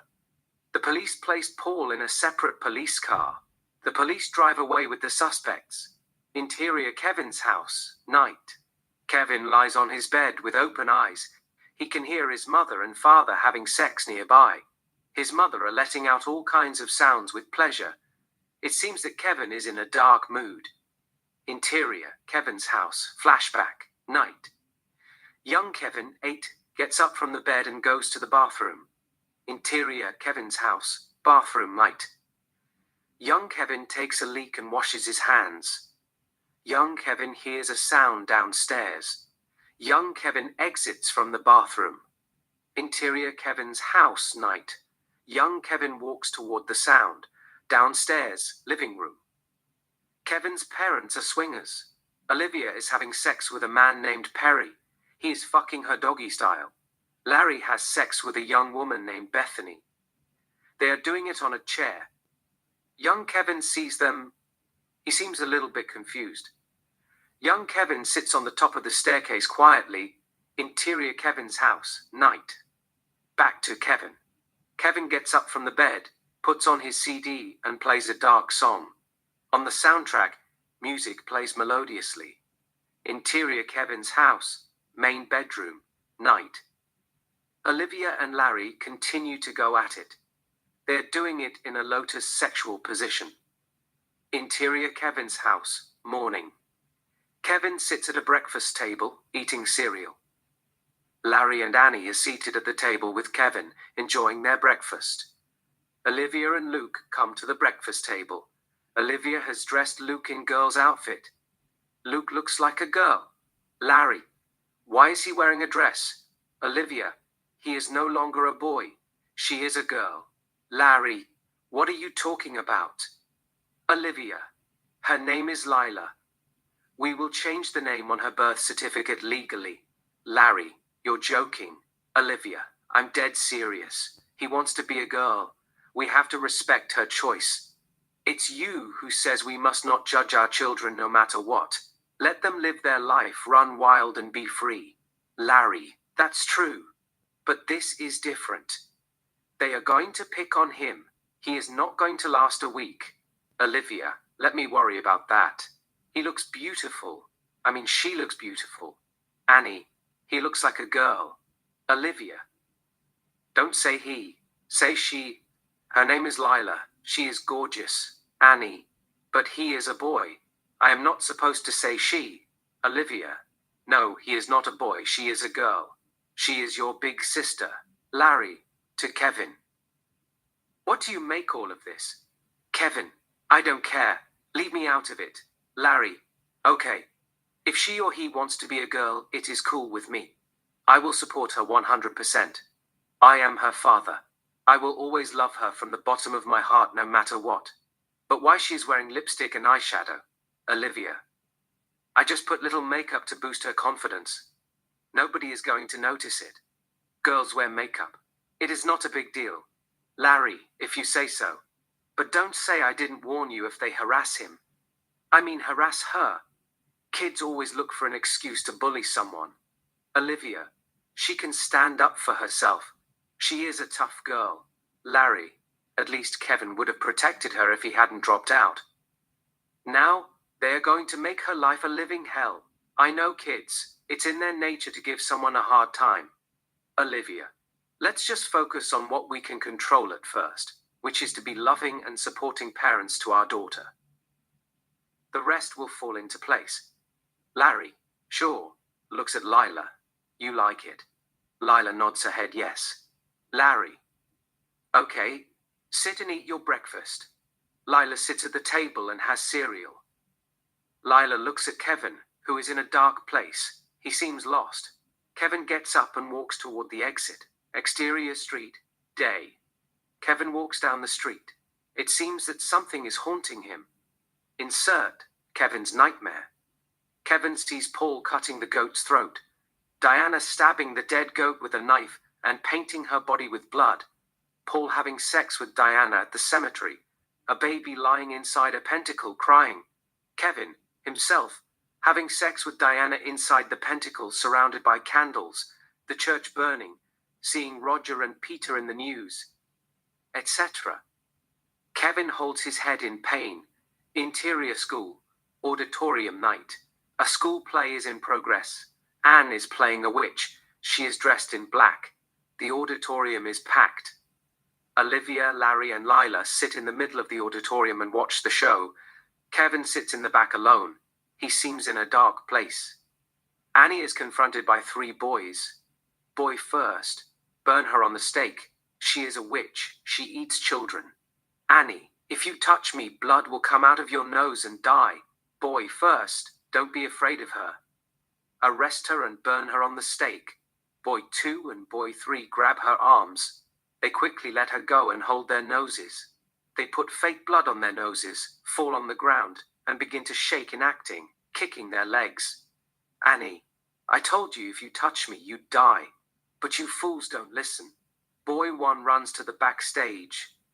Annie laughs like a witch. Annie, don't mess with me. I'm a bad witch. Annie continues to laugh. Kevin closes his eyes. Interior Kevin's room. Bedroom night. Kevin lies on his bed with open eyes. It seems that he can't sleep. Kevin closes his eyes. Insert Kevin's nightmare. Kevin sees Paul cutting the goat's throat, Diana stabbing the dead goat with a knife, and painting her body with the goat's blood. A baby lying inside a pentacle, surrounded by candles, crying. Kevin gets up and walks toward the exit. Interior Kevin's house, garage night. Kevin draws a dark image in candlelight. He is nude. He is not wearing anything. There are candles throughout the room. Interior Kevin's house, living room night. Kevin, who is nude, stands in the living room, carrying a knife. Interior Kevin's house, main bedroom night. Olivia and Larry are in the middle of having sex. Larry is on top and Olivia is at the bottom. They are doing it missionary position. Kevin storms in and stabs Larry in the neck. He stabs his father several times. Larry holds his neck and tries to defend himself in vain. Kevin continues to stab him in maniac. Larry dies covered in blood. Olivia gets up from the bed and screams from the top of her lungs. Kevin stabs her in the stomach. Olivia falls down and dies as well. Interior Lila's room, night. Lila stands in her room in horror. She has heard her mother screaming. The door opens. Kevin enters the room with a knife. His face is covered with blood. He looks scary as hell. Kevin approaches her. Lila is frozen. She can't move due to fear. Kevin stabs her in the throat and kills her. Interior Kevin's house, hallway night. Annie stands in the hallway holding her teddy bear.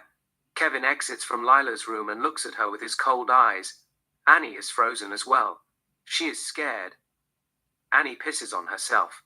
Kevin walks up to her and gets down on one knee in front of her. Kevin opens his arms as if he were telling her to hug him. Annie hangs him. Kevin closes his eyes. The image of Annie playing a witch and laughing come to his memory. Kevin stabs her in the side. In his head, Annie continues to laugh at him. Kevin stabs her multiple times and kills her too. Annie lies on the floor, lifeless. She is covered with blood and gore. Kevin walks toward the direction of the camera. Interior Kevin's house, garage day. Kevin, who is nude, draws a dark painting. Exterior Kevin's house, day. 5 police cars are parked outside. We see about 10 police officers, bystanders, and media personalities. 2 police officers, Ronald and Patrick, walk toward the garage, drawings their guns. Interior garage, day. Kevin continues to draw. Ronald and Patrick enter the garage and slowly approach Kevin. Ronald, hi kid. Drop what you're holding, put your hands behind your head and surrender. Kevin ignores them and keeps on painting. Ronald and Patrick walk toward Kevin slowly. Ronald grabs Kevin's hand and tackles him. Ronald, you're under arrest. You have the right to remain silent. Anything you say can and will be used in a court of law. Ronald cuffs him behind. Meanwhile, Patrick looks at the drawings in awe. It seems like they were painted by the devil himself. Exterior Kevin's house, day. Ronald and Patrick escort Kevin to a police car. Kevin has put on clothes. The media and paparazzi take his pictures in chaos. The crowd watch everything in puzzlement. Ronald and Patrick place Kevin in a police car. The media and paparazzi take more pictures. Interior courtroom, closing argument day. Kevin, the defendant, sits in the right side of the court. Barbara, his lawyer, sits next to him. The courtroom is packed. Jennifer, 30, Kevin's aunt, sits behind Kevin. The prosecutor is Tony. Tony gives the closing statement, standing in front of the jury. Tony, I've never seen anything like this in my life. This is the work of pure evil. He killed 4 innocent people, 2 children, their mother and father in cold blood. He had the knowledge of good and evil. It had nothing to do with mental illness or split personality disorder. He was aware of his action. Don't be fooled by fake insanity claim. His lawyer will tell you that he should not be held criminally responsible for the crime due to a severe mental disease at the time of the offense, making him unable to understand the nature of his action. It's a lie. He sacrificed his family to the devil so he could possess demonic power and continues to commit more sins. It's unforgivable. He dreamed about killing them day and night. It was written in his brain. For him, it was fate. He finally slaughtered them. You might say it was inconceivable evil, but he enjoyed it. He felt he was born for this unspeakable cruelty. Devil had rejoiced. That was all it mattered to him. Glory to Satan. He's sadistic. He took off his clothes, stabbed them, and painted his body with their blood. He derived pleasure from their pain and death.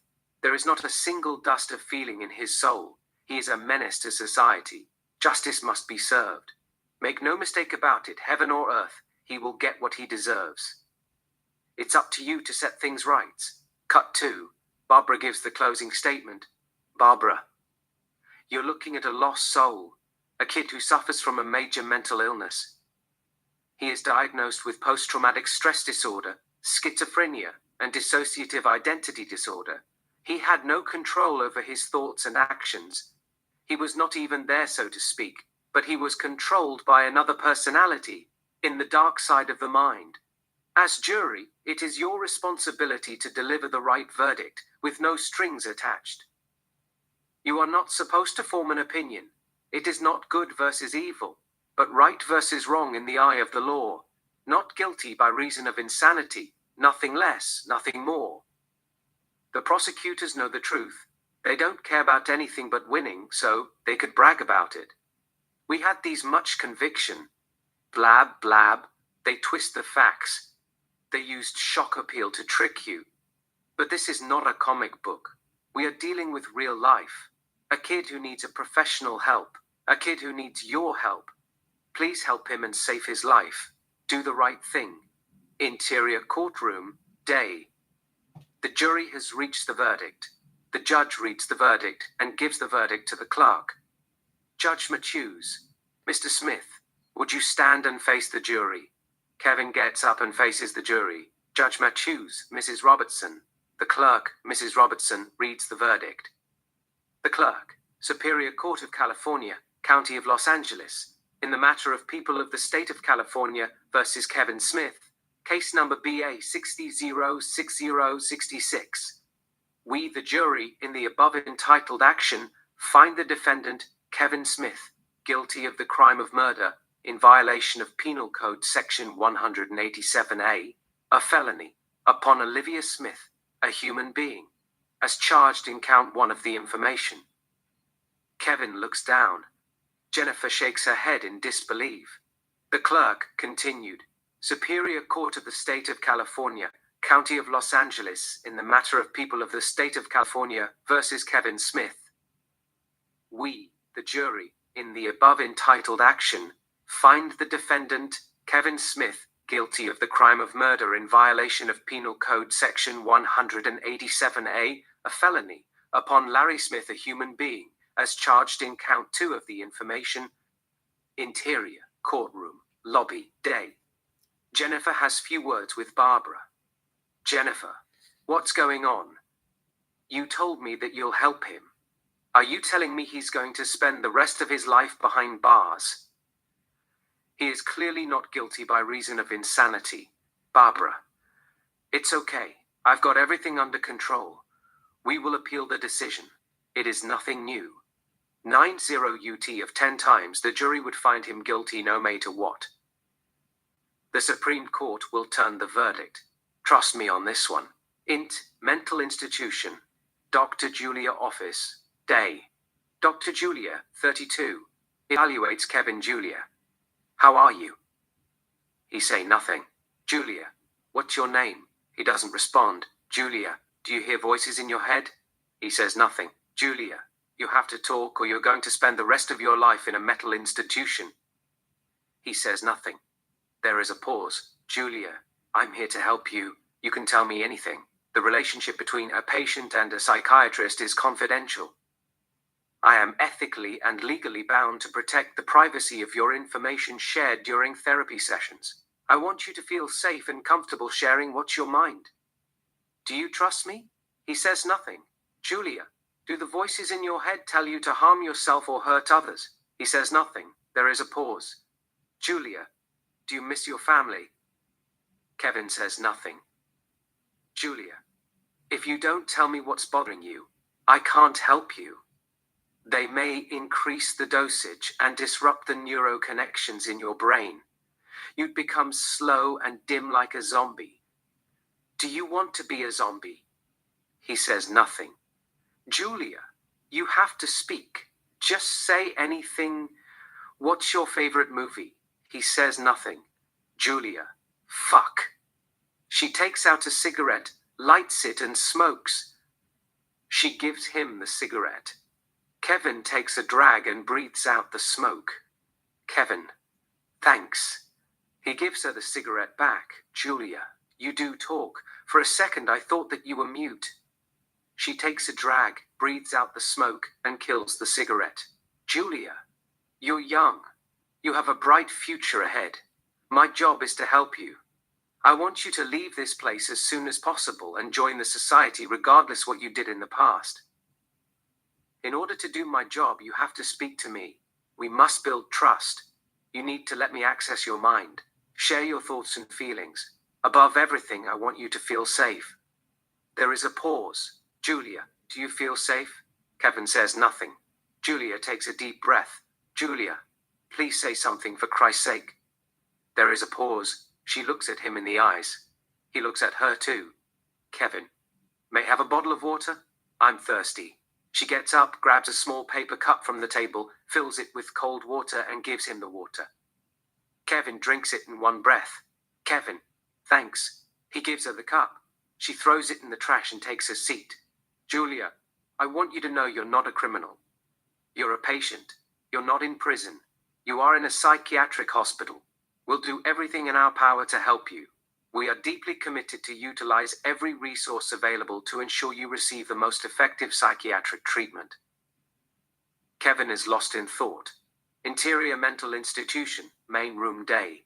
We see both male and female patients doing various activities, playing chess, watching TV, playing cards, pacing up and down, playing domino, etc. Kevin sits alone, drawing on a piece of paper. There are about 5 security guards and 3 nurses keeping an eye on them. One of the nurses is Lily, 25. She walks by Kevin's table and looks at his drawing. She is impressed by the drawing. She turns around, stands next to him, and watches him drawing.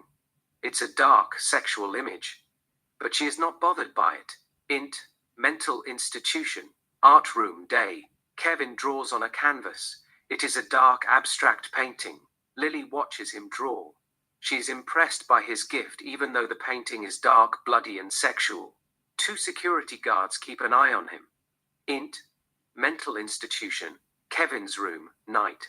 Kevin lies on his bed with open eyes. Insert Kevin's nightmare. Kevin killing his family, stabbing his father, killing his mother and his siblings Lila and Annie. Kevin holds his head in pain. Mental institution, medication room day. Kevin sits at a table. Lily gives him a pill and a cup of water. 2 new security guards stand nearby to make sure that Lily is safe. Kevin takes the pill, gets up and exits the room. Interior mental institution, hallway, day. Kevin walks toward the direction of the camera. Interior mental institution, Kevin's room, day. Kevin lies on his bed with his eyes open. He then closes his eyes. Interior Diana's house, flashback, night. A 6-month baby lies inside a pentacle naked, surrounded by candles. Diana stands nude in front of the baby. She is carrying a knife. Paul records her. Kevin is present. So do Ted, Charlie, Rachel, and Amber. They stand around the pentacle, holding candles. They are dressed in a black hood like a secret society.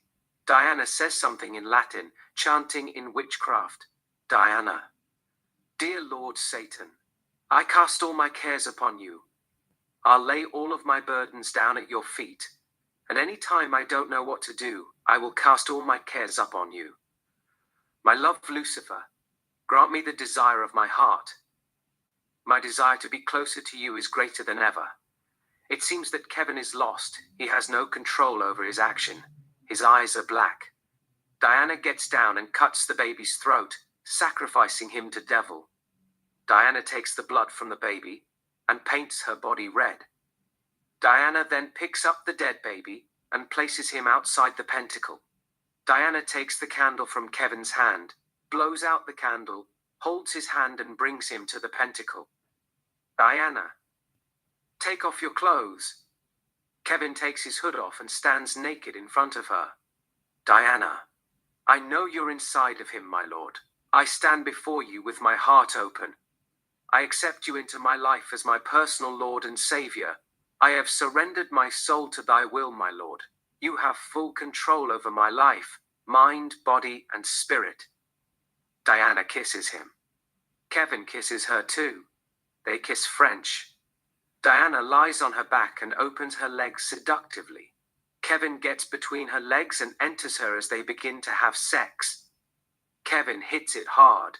Diana screams, moaning in pleasure. Her irises turn into gold. Blood comes out of her nose. Kevin's eyes remain black. Kevin hits it harder. Diana's body shakes with intense orgasms. Fade to black. Title card 10 years later. Fade in. Int. Mental institution. Julia's office day. Julia talks to Kevin. Julia, are you currently experiencing any suicidal thoughts or tendencies? Do you have any thoughts of self-harm? He shakes his head no. Julia, do you find it hard to express your emotions? He nods his yes. Julia, do you find it difficult to speak or find the right words? He nods his head yes. Julia, do you still hear voices in your head? He nods his head yes. Julia, do the voices tell you to hurt yourself or others? He says nothing. There is a pause. She looks at him in the eyes. Julia, I need to know the truth. Do they tell you to harm yourself or others? Kevin, yes they do, but I ignore them. Julia, do you feel like your actions or thoughts are being controlled by someone else? Kevin, yes. Julia, by who? Kevin, the devil. There is a pause. Julia, how do you describe your mood in general? Kevin, lost, dark, and a lot of pain inside my brain. Julia, have you wished you were dead or wished you could go to sleep and not wake up? Kevin, sometimes. Julia, have you actually had thoughts of killing yourself? Kevin, yes, when I was in prison. Julia, have you ever done anything, started to do anything, or prepared to do anything to end your life? He says nothing. There is a pause. She looks at him in the eyes. Julia, have you? Kevin, no. Int. Mental institution. Art room day. Kevin paints on a canvas. It's a dark abstract drawing. The patients, male and female, sit and watch him paint. Nurses, security guards, and therapists are impressed by his drawing, even thought they are dark. Lily is present. Nurse first. He's gifted. Nurse second. They are planning to sell his paintings and invest in the hospital's infrastructure and services. They say they are worth millions of dollars. Nurse third. Rich people buy anything. Nurse second. He's rich. Lily. His aunt is the one who oversees financial affairs. She makes more money than him. She even turned his house into a museum. We stay with Kevin for a couple of seconds. Interior gallery, day. The paintings of Kevin are in display. The guest looks at them while drinking champagne. Most of them are in awe. They can't believe what they are looking at. Jennifer converses with a man and a woman while sipping champagne. Julia has few words with Dr. Jerry and Dr. Rob. Julia, he's harmless. It's time to set him free. Dr. Jerry, you can't be serious. He killed 4 people in cold blood. He was supposed to be in death row. Instead of getting treatment at a mental institution, it's a waste of taxpayers' money. Look at his paintings. They are so dark and sexual. He is a pervert. He is Antichrist. Julia, this has nothing to do with his thought processing. It's art, a way to express his feelings. He's just letting the dark sexual energy out of the subconscious mind and sharing it with the world. That is not a crime.